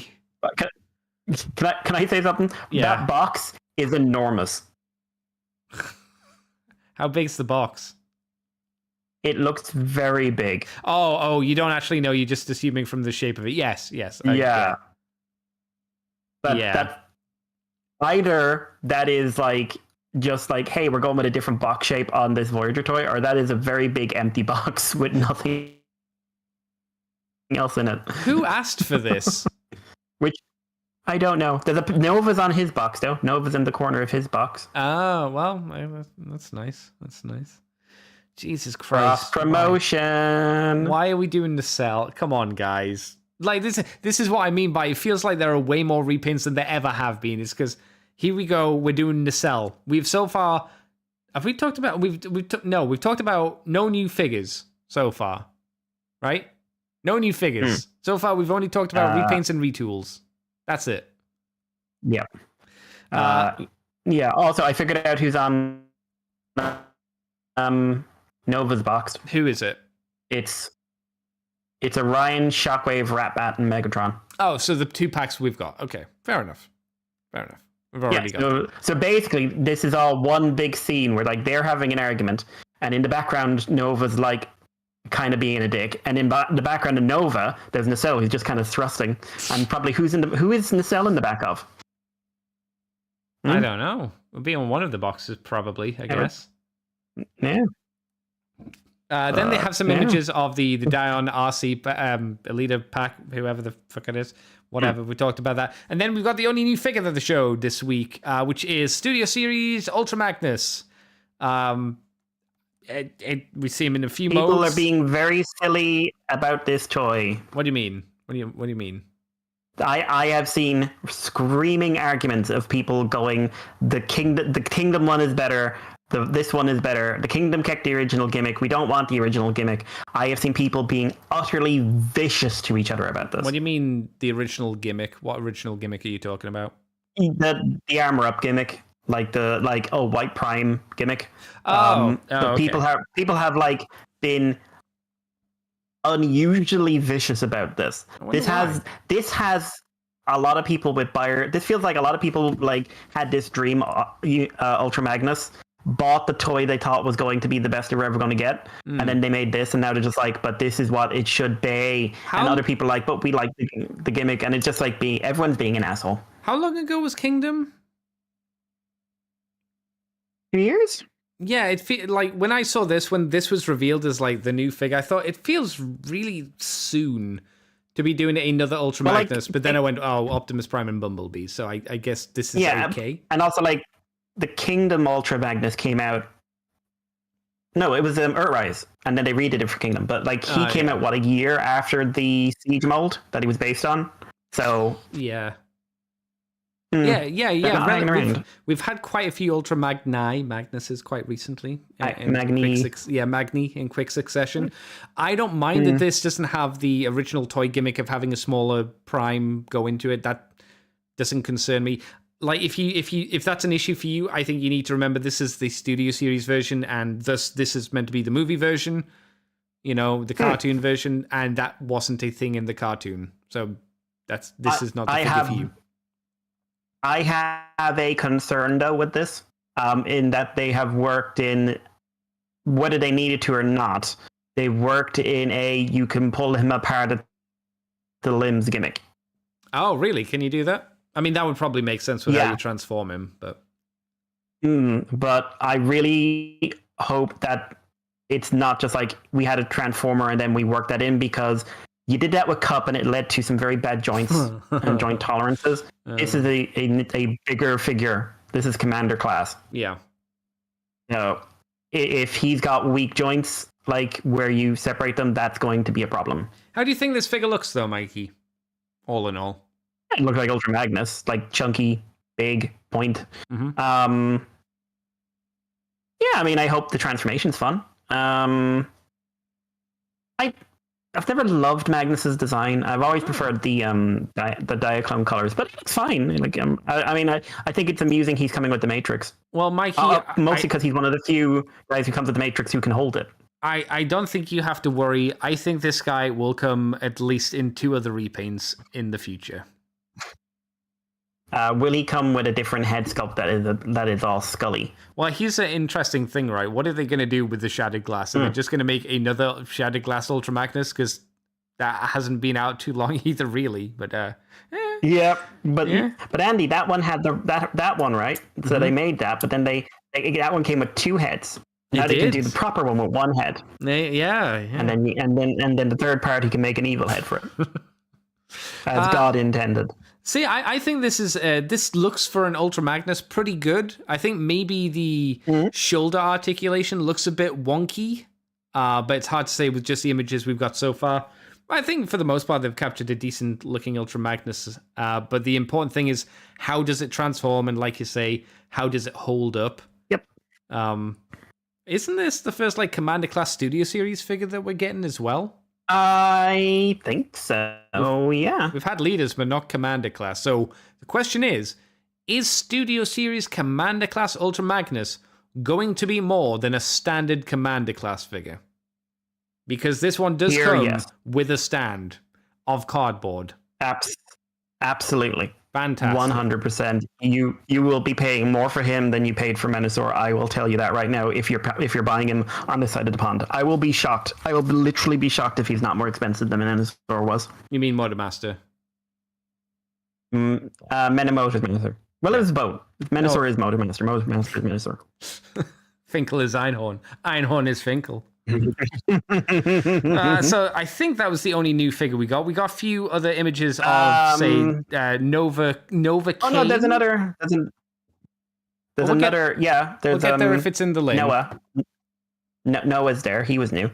No, well, is it? Have we came up to it yet in the slides, or because if not, we'll get to it. Yeah, he's just after Red Rumble or Red Frenzy. Yeah, we haven't got up to there yet, so we'll get there. So we got Nova Kane Studio Series. He's a spider. Oh, I didn't realize that had a different name. Oh, Novocaine. Yeah, apparently. Yeah. Isn't that a drug? Novocaine. I don't know. Maybe in RoboCop universe. And like you said, we got Frumble or Fremble, the red one. So that's cool. I mean, this was a prerequisite. I wish they just called him Red and Blue. I wish they just called him Red and Blue. This was a prerequisite. This was always going to happen. You know, it's just a repaint. What are you going to do? Then we have Exosuit Noah Diaz, which looks nothing like Anthony. Noah. Thankfully, it looks nothing only like for him. Anthony. What do you mean Andy, only for it's Anthony? only for you. Why? Only for Anthony. And you're the closest we have to an Anthony. So. Oh God! I was like, what the fuck are you talking about? And then, yeah, okay. On the image, for those who aren't watching the show and you haven't seen the image, the preview image for this figure has over the top of it written "Preview for Anthony." I don't know why, but yeah, fine. I you know, for a little figure, this doesn't look too bad. It thankfully doesn't look like a human being, so that's a positive. This looks like it's quite. Well, maybe not interesting, but it looks like it's okay. I think it's not going to be a very good transformer because I think the jet mode is going to be just like straighten out the robot mode and then flip the wings out, and that'll be about it. But I mean, just a tad. yeah, it looks it at least. But for the actual robot, it looks okay. So that was new. We have Mirage, who I want to say we've talked about. Deluxe one? Yep. Yeah. Yep. Mirage when he was clearly intended to be Jazz, but yep. Studio and Series. I'm not saying that to be a dick. I'm saying like he has Jazz's face. Yeah. He doesn't have Mirage's face. He has Jazz's face. Studio Series Nightbird. Have we talked about Studio Series Nightbird? No, this is new. She's got a lot of boob, and a lot of back kibble too. She is a lot chunkier than movie Nightbird, but the face is on point. Yeah. And she has teeny tiny wings. And she's got a really crappy sword. It's more of a knight. More of a I machete. don't like her. I don't like her because it doesn't have any of the proportions I'd want. It looks very gappy. It looks a mess, to be completely honest, but I do like that head sculpt. Yeah, that's fair. You know what a good idea is? Don't use images of her looking really nice and slender on the box, and then you look on the back of the box and you just see her with some massive chesticles, which is the front of a car. They have hidden a lot of the back kibble, though, on the back of the box, thankfully. But now on the promo images, she's carrying a lot of stuff on her booty. Woof. Yep. The Studio Series Primal, who we've talked about before. No difference there. And then there is, for some reason, a 4-pack coming out of the first movie, because it's fucking hell, 15 years since the first movie came out. It's a pack of Barricade, Starscream, Megatron, and Decepticon Blackout, because I guess we've lost the license for just Blackout. Are these new molds? I don't know. No, these are the existing. So it's a deluxe, a Voyager, and 2 liters. Oh, the Starscream's the mold from Dark of the Moon, I think. Yeah. No, it's Studio Series. They've got the Studio Series numbers on it. So it's like 28, 6, 54, and 8. Oh, okay. I thought it looked like the Dark of the Moon Deluxe Starscream. No, just the Voyager looks like that. Oh, really? Oh, okay. It looks like the Dark of the Moon Deluxe Starscream. No way. Okay. What do you think of the set? I think this is very much a weird one, but yeah, okay. It's maybe the best Megatron, I guess. From the first movie. I think it will sell. Yeah. I think it will sell. I have no interest in it, but I think it will sell. And then we have. Like, I would like that blackout still. You'd like the blackout? I think the blackout looks like a good toy. Oh, okay. I don't have any interest in any of the rest of them, but I do think the blackout looks like a good toy. Oh, I wouldn't have thought you'd say that, but okay. All right. I wouldn't buy 3 other toys to have him, but Axel Hedge says, you will please, have all of them. Please tell me they use Grindor for the pack, and are saying it's blackout. That would be funny. Oh God, there's gonna be a bloody sequel one for Revenge of the Fallen.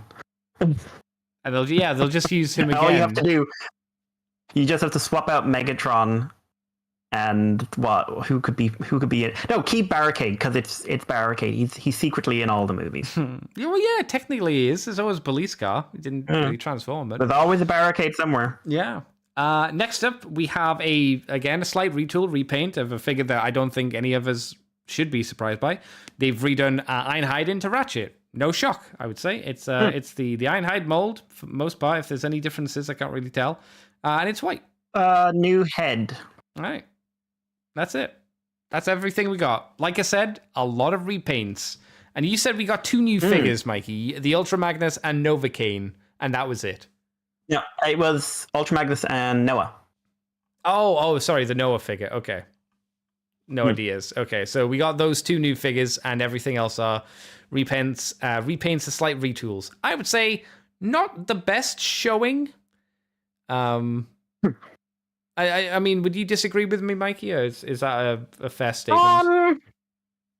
It's a lot of repaints. I think SDCC, a lot. It came at the wrong time for them, to be completely honest, because they're not going to be announcing the next lot, the final Legacy line until later this year. Maybe have a PulseCon, but like they needed stuff for SDCC. I suspect a lot of these were kind of things that were in the pipeline anyway, and they have definitely been trying to up the number of figures per line with a lot of repaints since at least Legacy, the original Legacy, probably not so much Kingdom, I think, but definitely I tell a lie there. Tail End of Kingdom had a lot of repaints. Yeah. And then Buzzworthy comes in as well. Somewhere. Doing whatever Buzzworthy does. What do you do, Buzzworthy? Just grabbing it, shaking it. We do 2 new figures. We do the Bumblebee Origins figure and the Jazz Origins figure, and then just repaints. I heard Wheeljack is coming. I wouldn't be surprised. That would make sense. I don't know who you do after that. But who else is there to do for that? Like Soundwave? Soundwave and the Tetrajets. Lamppost Soundwave. Well, that's it. Don't say Tetrajet because they'll just repaint the Siege mode. They're doing bloody nacelle, Mikey. You'll get a 3 box set of Starscream, Skywarp, and Thundercracker. Yeah, they'll remold it so it's just got less detail on it, so it's a bit smoother, and just be like, that'll do. I say that, I'm like, I can see it happening. Mm-hmm. That's it. That's all of the news then for this week, Mikey. Yeah. Was there anything else at SDCC that interested you, Andy? There was only G.I. Joe stuff. They finally showed off some more of the classified line. I do like my classified stuff. Obviously, some of the Joe stuff I don't care about because fuck G.I. Joe itself. More importantly, they showed off Buzzer and Ripper from the Dreadnoks. No Torch, so we don't have the full team of Dreadnoks. They're also doing Helix, which is a lady who's made around the movie time period as like an exclusive comic character, movie character, and she looks okay for a Joe, but for the most part, I don't care about the Joes. But I was very happy to see Buzzer and Ripper because I like those guys. They're Australian / British, depending on how the dub tries to do their accents. They're whatever they want to be, Andy. Exactly. I like them. One comes with a big chainsaw, the other just comes with a big, like, the tool that fighters use to open doors, those plier things, the reverse pliers? Got one of those. They look good. No real shock there. General Techno says Helix was a really good toy in the movie line. She was a really good toy. I think maybe they've given her a bit of a generic face here, but it's fine. I won't be buying it because it's a G.I. Joe, and fuck G.I. Joes. Cobra all the way, baby. Love you. But apart from that, I didn't really see anything else at SDCC, unless Mikey did. I've been enjoying the dialogue around the Justice League versus Godzilla versus Kong comic that was announced. I have been enjoying the dialogue around that immensely because people are being very silly. What do you mean silly? Are they like Superman? If you haven't heard, they're doing well. Yeah, followed by no, he wouldn't, because Godzilla would absorb kryptonite, and then Godzilla's gonna win. And I'm just like, oh, this is hilarious. Because I've seen Superman get taken out by dudes who hit him with walls. But and it's just like, he will be as strong as the comic requires him to be. What if Goku was there, though, Mikey? What if they were all there? What if Godzilla versus Goku versus Superman? Who wins? Oh no, we're into the conversation about like, well, you see, Godzilla is what we'd call planetary level, whereas Superman is universal level, and I'm just like, you are talking such bullshit, but I'm very happy for you.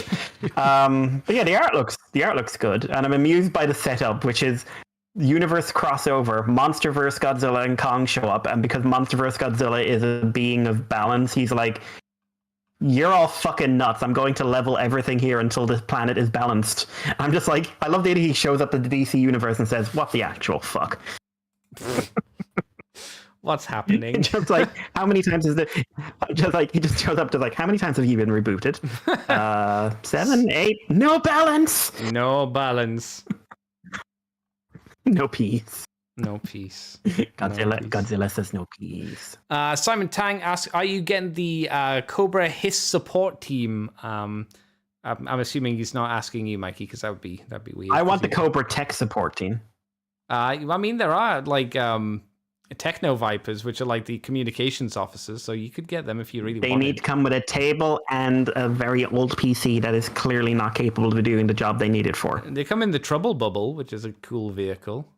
And it's and also they need a little game. like They need a headset with a little phone. Oh my god! And special hands to make it look like they're typing. So I'm sorry. That is what I want. I want Cobra Tech support. Mikey demands Cobra Tech support. Will I be getting the Cobra Tech team? I don't know. If I can find the bloody images of them. It's an okay 3-pack, but it is just repaints.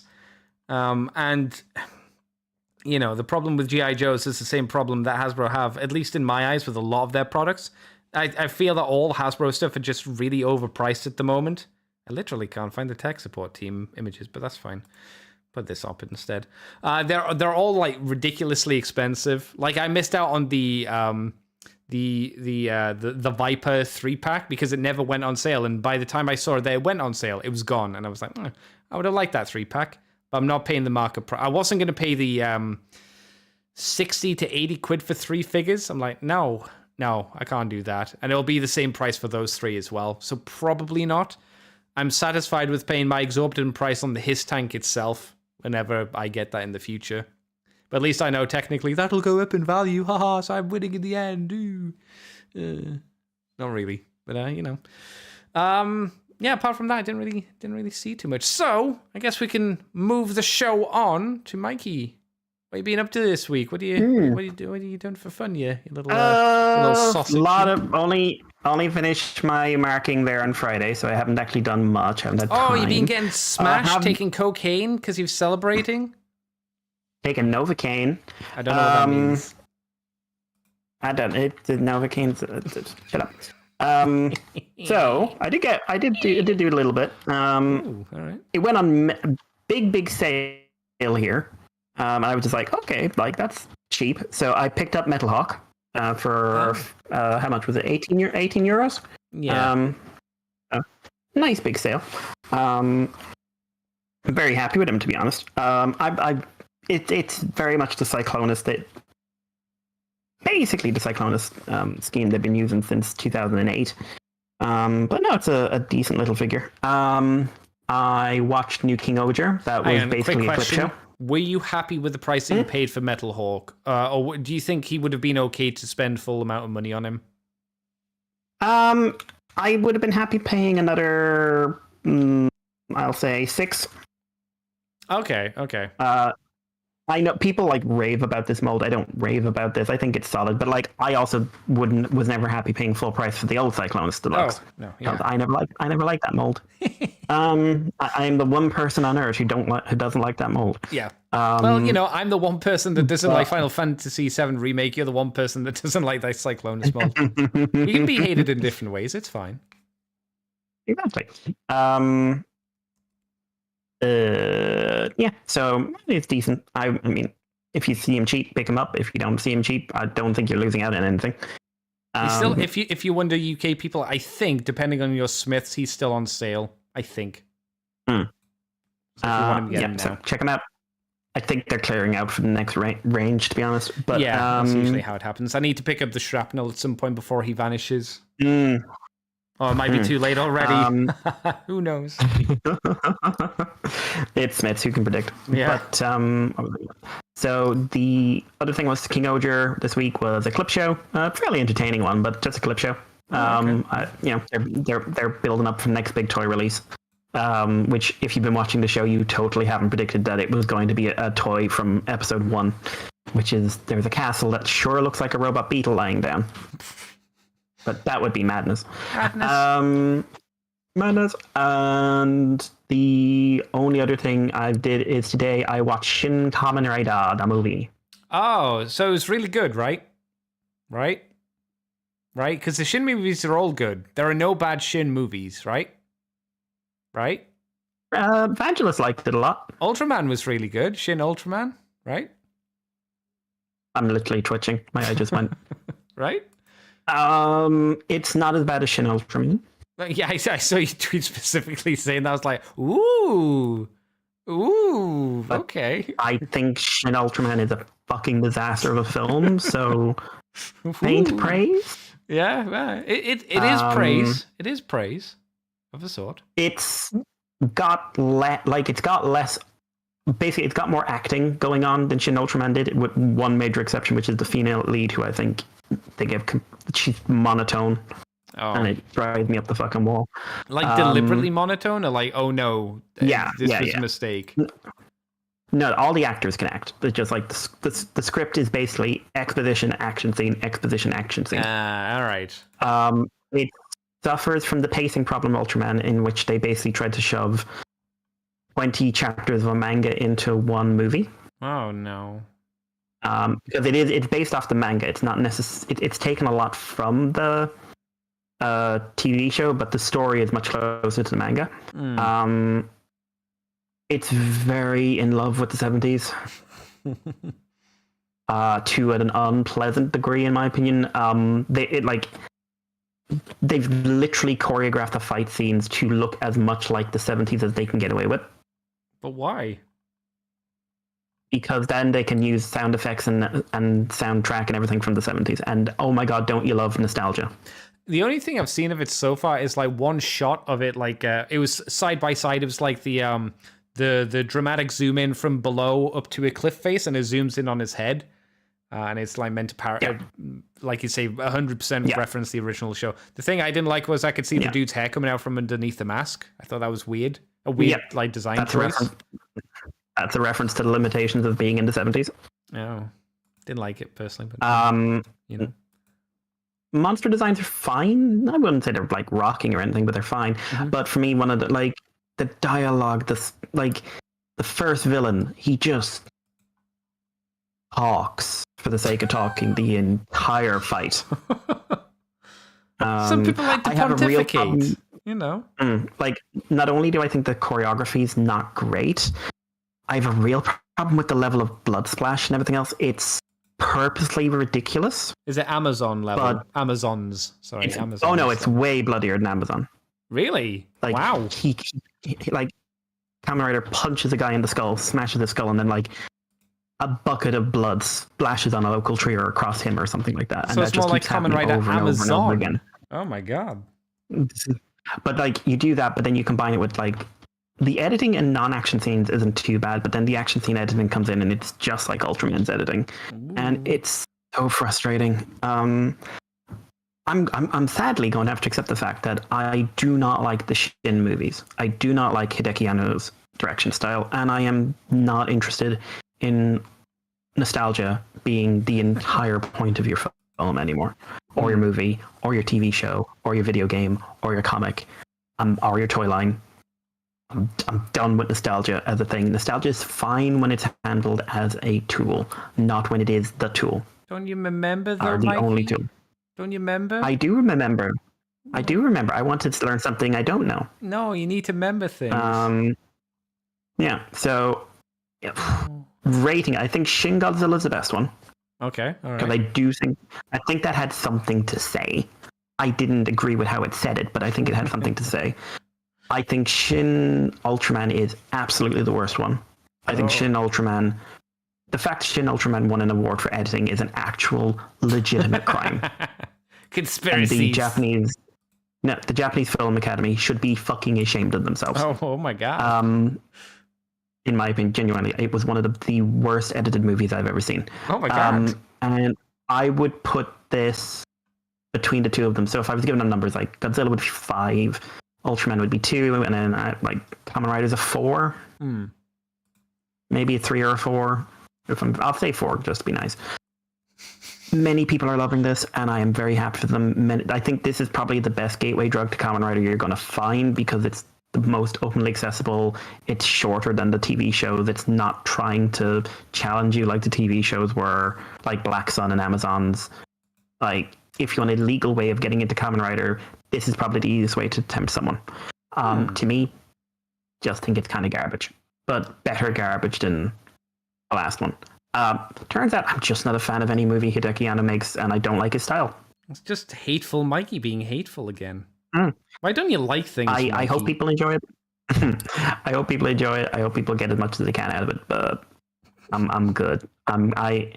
I'm glad the Shin universe seems to have ground to a halt now. I like how passive aggressive you are saying. Like, I'm very happy this.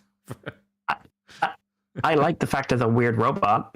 Okay. A weird combiner robot. That's funny. But yeah. So anyway, that was me. Hopefully, I'll have some more stuff I'm positive about later on. What about you, Andy? What have I been doing? I've been painting some Warhammer figures. I got 5 orcs painted from my kill team out of 11. So I'm getting through them. I'll put them on the screen because why not? I've been told they're fine or good. I'll take it as is. I'm fairly okay with how they've turned out. That took a while. Painting takes a while. You know this, Mikey. And apart from that, I've been playing Persona 5. I've been going through Persona 5. I'm up to I've nearly finished Size Casino. That's where I'm up to at the moment. Nearly finished with Size Casino. Because I'm doing Royal, I know that Kasumi, there's Maruki, the counselor, and there is Goro Akechi, who's the detective.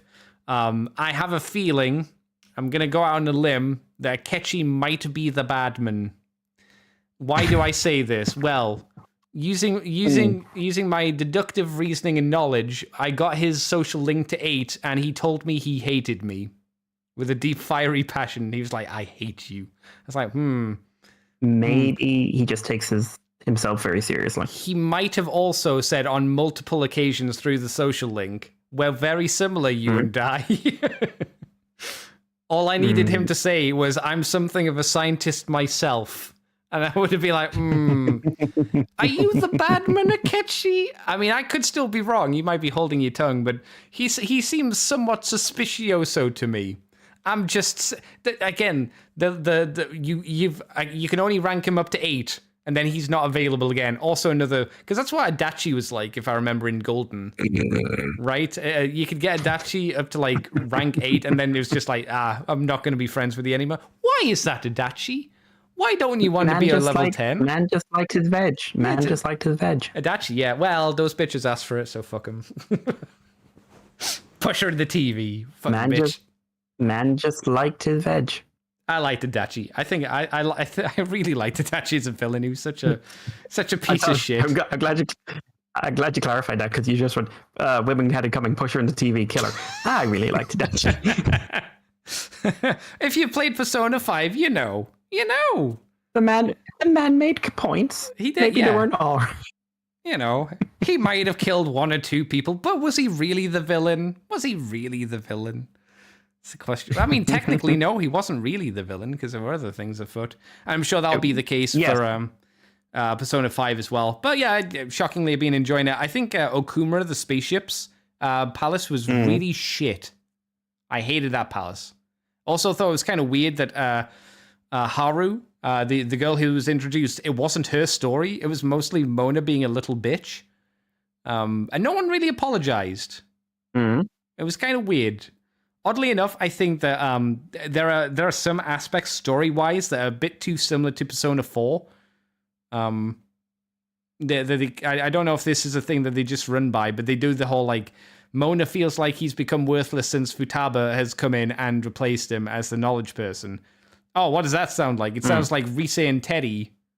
That shit happened exactly the similar point in the previous game. Like, kind of retreading old ground, but okay, fair enough. Yeah, but I'm getting a load of the social links pretty much maxed out at the moment. I'm literally waiting to steal Sai's heart. You know, when you do the thing and it's like, okay, we need to wait until the 15th or something. That's what I'm waiting on at the moment. I'm just trying to rush through as many social links as I can and get them all finished for the most part, most of them done. What else have I been? I mean, that's a lot of it. I've been started the Persona 5 anime as well, because I was like, I wonder how the anime did this. And like Persona 4, it's going at breakneck speed because it has to. You know, the dialogue can sometimes be a little bit long-winded in the Persona games where they, at least in 5 is a good example of, they'll talk about what you need to do and what's going on. And you go, okay, cool. And then the day ends and your character goes home and then you get text message and they reiterate everything they've just talked about. And you're like, guys, we've literally just talked about this. I don't need to go through this fucking text again, but okay. And yet in the anime, it's just like go, go, go, go, go, go, go, go, go, go, go, go, go, go, go. Where it's almost a little bit too breakneck. But it's nice to see some of the things play out visually. I get to hear the Japanese voice actors. Did you play with the Japanese or did you play with the English? Japanese. Okay. I'm not a big fan of Japanese Ryuji. Mainly because he does the weird thing of like, he talks like this when he's screaming. It's the same kind of scream effect that the main dude from Steins Gate does, but that's fine in that show because he's trying to be weird. I don't think Ryuji's trying to be weird when he does this kind of sound effect for his screaming. And it's just really, to me, off-putting. Other than that, I think the voice cast for the English version and the Japanese version are fairly close. They're pretty spot on. I like Sojiro's English voice actor a bit more just because he sounds more cool rather than just old. But it's you know, English dub, it's not terrible. Obviously, Ren doesn't say fucking shit. Because, you know. I wish the game gave me a choice to give him his default name. Because I didn't know what it was. And when I looked up the default name character online, I couldn't find it. So I'll just call it the guy who made the Persona games or something like that. Or the director of the game. It was Shingen something. I was like, I'll put in his name. That'll do. And apart from that, that's been it. I'm thinking about if I can put my debit card details into Show Z, and maybe I'll be able to get some of those delicious fan toys that I want, which are Buster and Hydra. That means I can circumvent having to do the PayPal goo. So that's what I'll hopefully do at some point next week. And then I've just done podcasting with Gruff. Did a Fluff and Hammer on Tuesday. That was it. That's been my week, Mr. Mikey. So chat, if you have any questiones for me or the Mikey, let me know. I will go back up and read some of the stuff as well that you've left us. Mikey, where can people find you on the internet if you want them to? You can find me on Twitter with Irish Paleo. You can follow us on the Moonbase 2 on Twitter, on Facebook. If you want to email us, it's themoonbase2@gmail.com. And in various spots such as... Andy, what about you? You can find me on Twitter and YouTube and Twitch as Decayed Andy, Rotten Corpse of a Human Being, not 10 years period, please. You can also find us on the Moonbase 2 Transformers YouTube page, Moonbase 2 Transformers Podcast, which is where you might be watching this right now. We're also on ccbunker.weebly.com, iTunes, Facebook, Libsyn, those usual places. And you can head over to patreon.com, and if you do $2 each month, you get the help support the show and all that jazz. So... XL Head says, wish we could get a new declassified Cobra Commander. You should have bought the His Tank, because then you'd be getting one, which was another nice surprise for me. You get the mirrored face mask version of him. Otherwise, yeah, too bad. You've missed out, unless they do another new one at some point. General Techno wasn't a fan of Shin Ultraman myself, but I've also never been able to get into Ultraman. That's the same for you, right, Mikey? Yeah, it's just there's a lot of like visual stuff with Ultraman that doesn't work for me, and how they handle their gimmicks doesn't kind of do it for me, or like the length of some of the stock footage is kind of nuts. But like I do want to try Blazar, like, because like for instance, there's a lot of new monster designs in it. Okay. Like they said they're not using like a ton of legacy monster designs, which basically means like, okay, probably have a lot of a very classic Ultra aesthetic, but it'd be nice not to have designs that look like they escaped from the 1960s. General Techno also says that her monotoneness felt deliberate. Also because Anno's a huge writer nerd, so of course he'll indulge his nerd stuff. The movie kind of just drops you into the action. Not quite clear on what Anno was getting at with his messaging in it. So what I would always say when it comes to someone's a huge nerd for something, obviously they would, reference a thing they love. I would say this about TV, movie, comics, whatever. You need to then temper that with what makes for a better film for an audience. And I realize I'm saying this as someone who's saying, like, I don't like it and other people do. I'm not saying that everyone else is wrong. I'm saying, like, for me, it is just one man's nostalgia. And for me, like, the fact how he throws you into the movie, some of the pacing stuff, all of that. Like, there's a very good movie in here, but it is not coming out in my mind. And I think you can be a fan of something and not make it for you. I think sometimes as a fan, you have to not make it for you. I think if you want to point to something at the moment that is showing, like, you can be a fan of something, and when you make it for yourself, you're making it like for only yourself. Like it gets brought up every 10 minutes online, but the current Spider-Man run by Zeb Wells, like, he is a Spider-Man fan, but he is very much making that comic for himself. And it's selling because of controversy, but I mean, you're not a fan of it. I remember you've not been happy with what you've read of it so far. I quit. I quit ages back because and everything I hear about it, like, it didn't get better. But it's one of those things where a creator is making it for themselves, and if people like it, that's great. If they don't, that's their problem.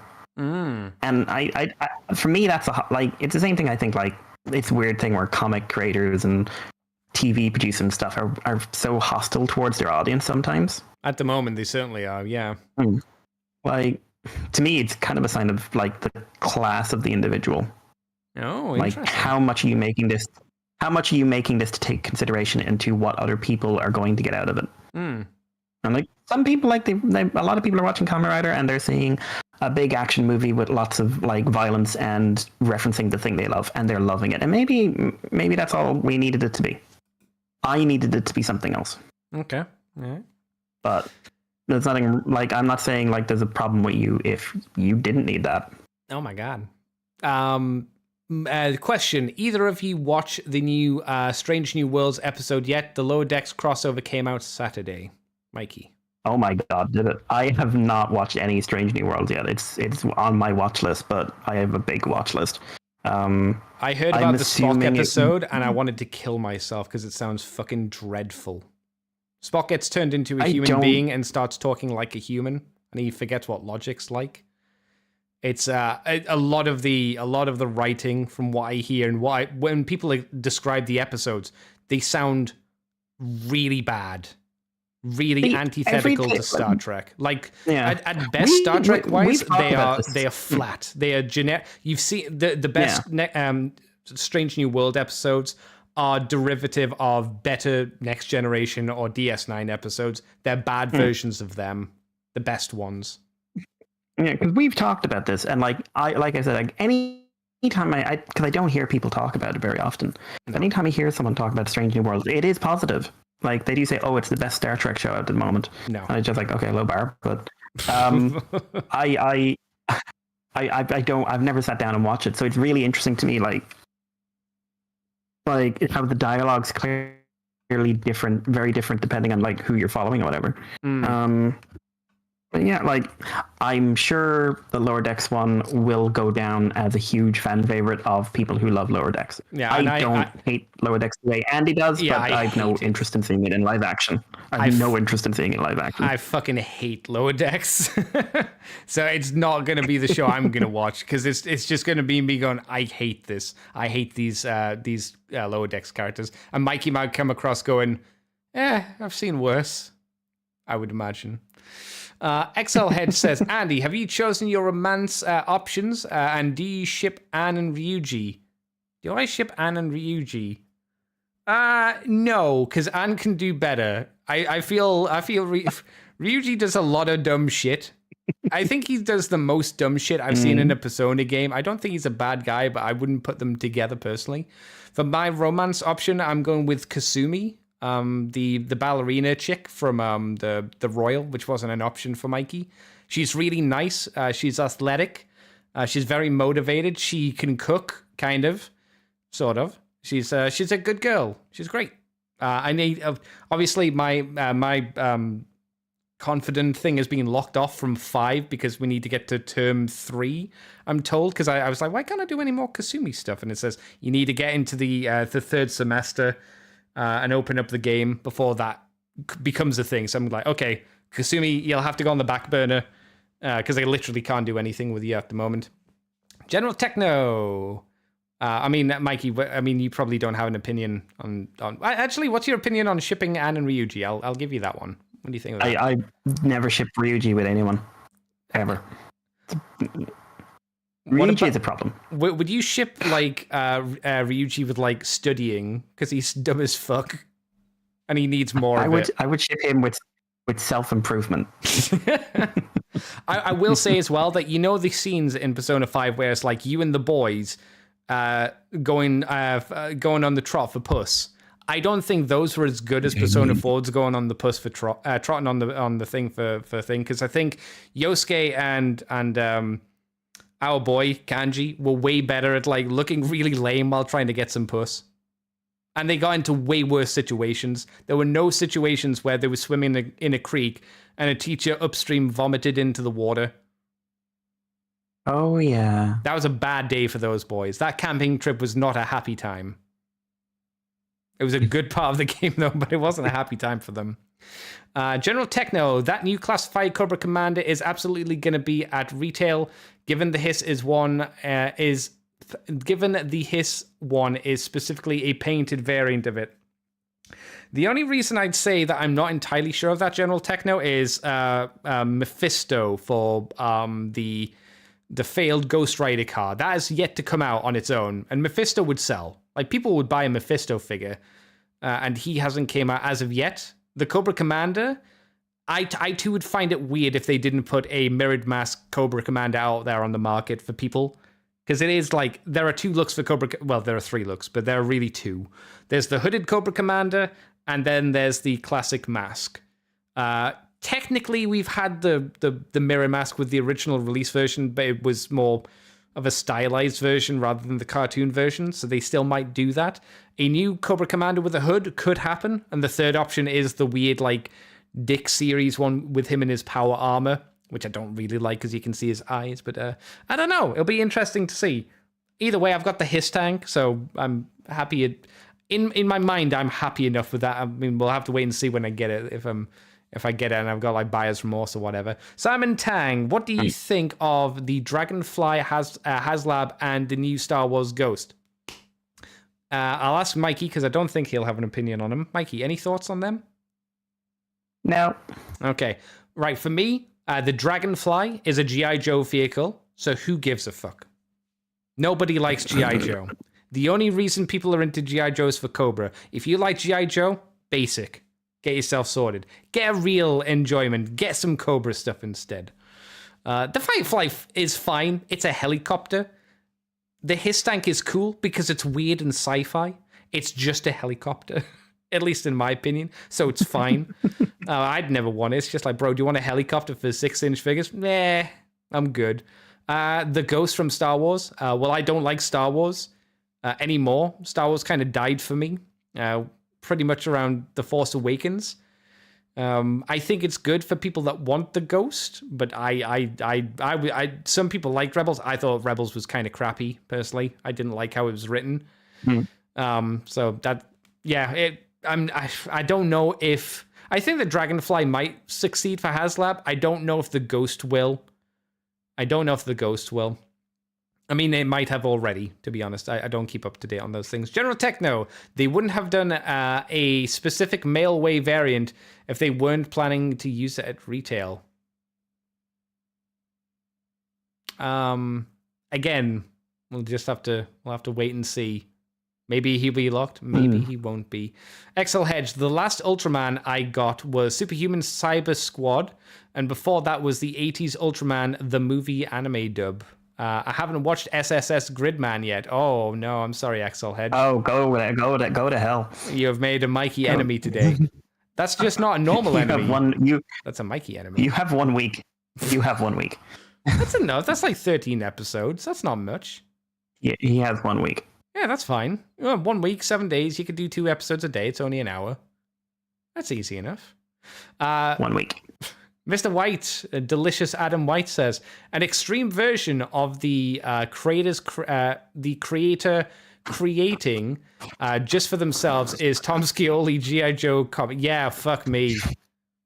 Oh. You remind us of the devil, Mr. White. Thank you for that. I hate that. Thank you for that. Yes, thank you so much for that. I haven't thought about that in ages. Last week. We talked about it last week, I think, unfortunately.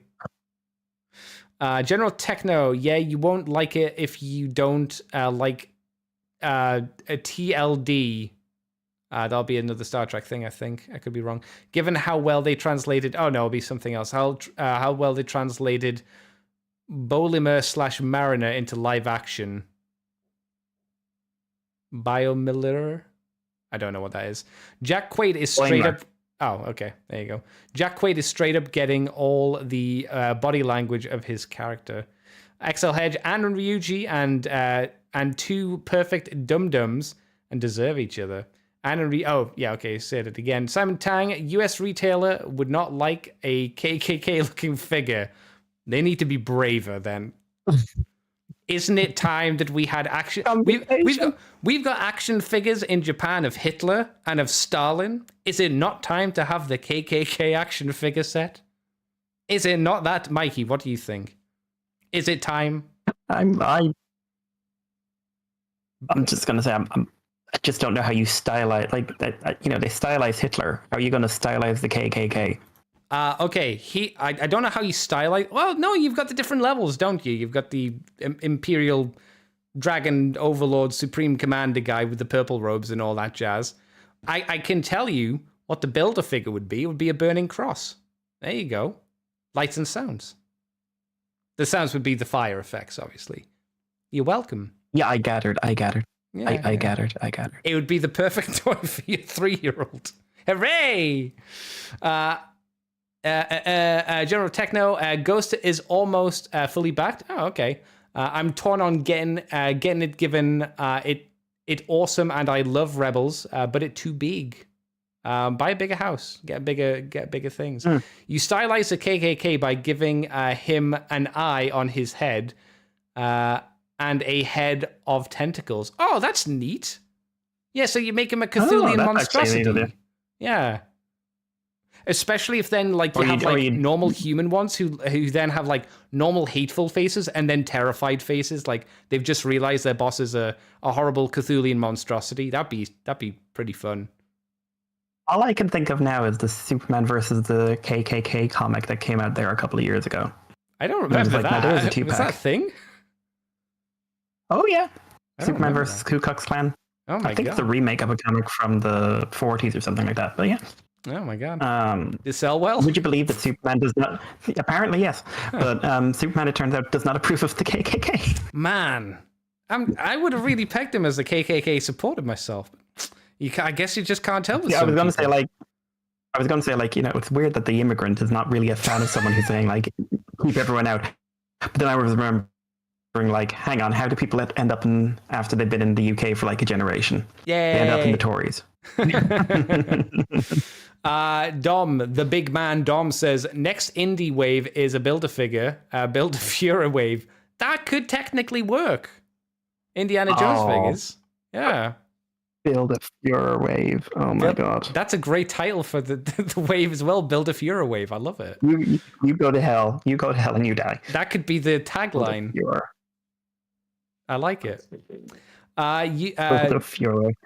General Techno, you made him the great leader of Shocker, for I imagine Hitler. Yeah, that makes sense. Or the KKK.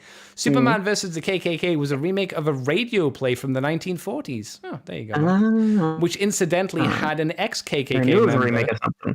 Had an ex-KKK member as a consultant, so they actually used a lot of the secret practices of the KKK in it. Oh, wow, that's pretty interesting. It did a lot of damage to their reputation. I remember reading an account where one former KKK, we've seen KKK a lot, KKK member remarked he knew it was over when his kid was playing Superman and had found his KKK to use as a prop. What are you doing, son? Superman's beating you up, Dad, because you're mean. Oh. Oh, no. We've lost the I love wall. any sentence at start where it really hurt. I love any sentence at start that really hurt the reputation of the KKK. Yeah, that was the thing. No, it's the children who are they wrong. Were quite legitimate at one point. They were quite legitimate at one point. I like the idea that the dad says, are we wrong? No, as he puts the robe back on. It's the children who are wrong as he puts his hood back on. Goes back out. What a day. That's our show, everybody. I'm going out there. I may not be back for some time. I've got to reestablish the legitimacy of my my order. Got to make it cool again. Well, thank you, Mikey, for coming on by. I didn't see this is where the conversation would go tonight, but there you go. It's fun. Some people get uncomfortable talking about things, but I don't. I don't care. Mikey, thank you very much for joining me. Thank you, chat, for joining me as well. If you want to join in on the bizarre conversations that we have with chat, as we clearly have done tonight, you can come over to my Twitch channel, Decade Andy, or you can come over to the Moonbase 2 Transformers podcast on YouTube, and at 8 o'clock on a Sunday, in the evening, of course, you can come and join in the chat and have a chat with us. So, thanks everybody for coming on by talking with Transformers, about Transformers. We'll see you next week. Thank you, Mikey. Bring cake. And we'll see you next week, everybody. Remember the cake for Mikey. Cake. Bye.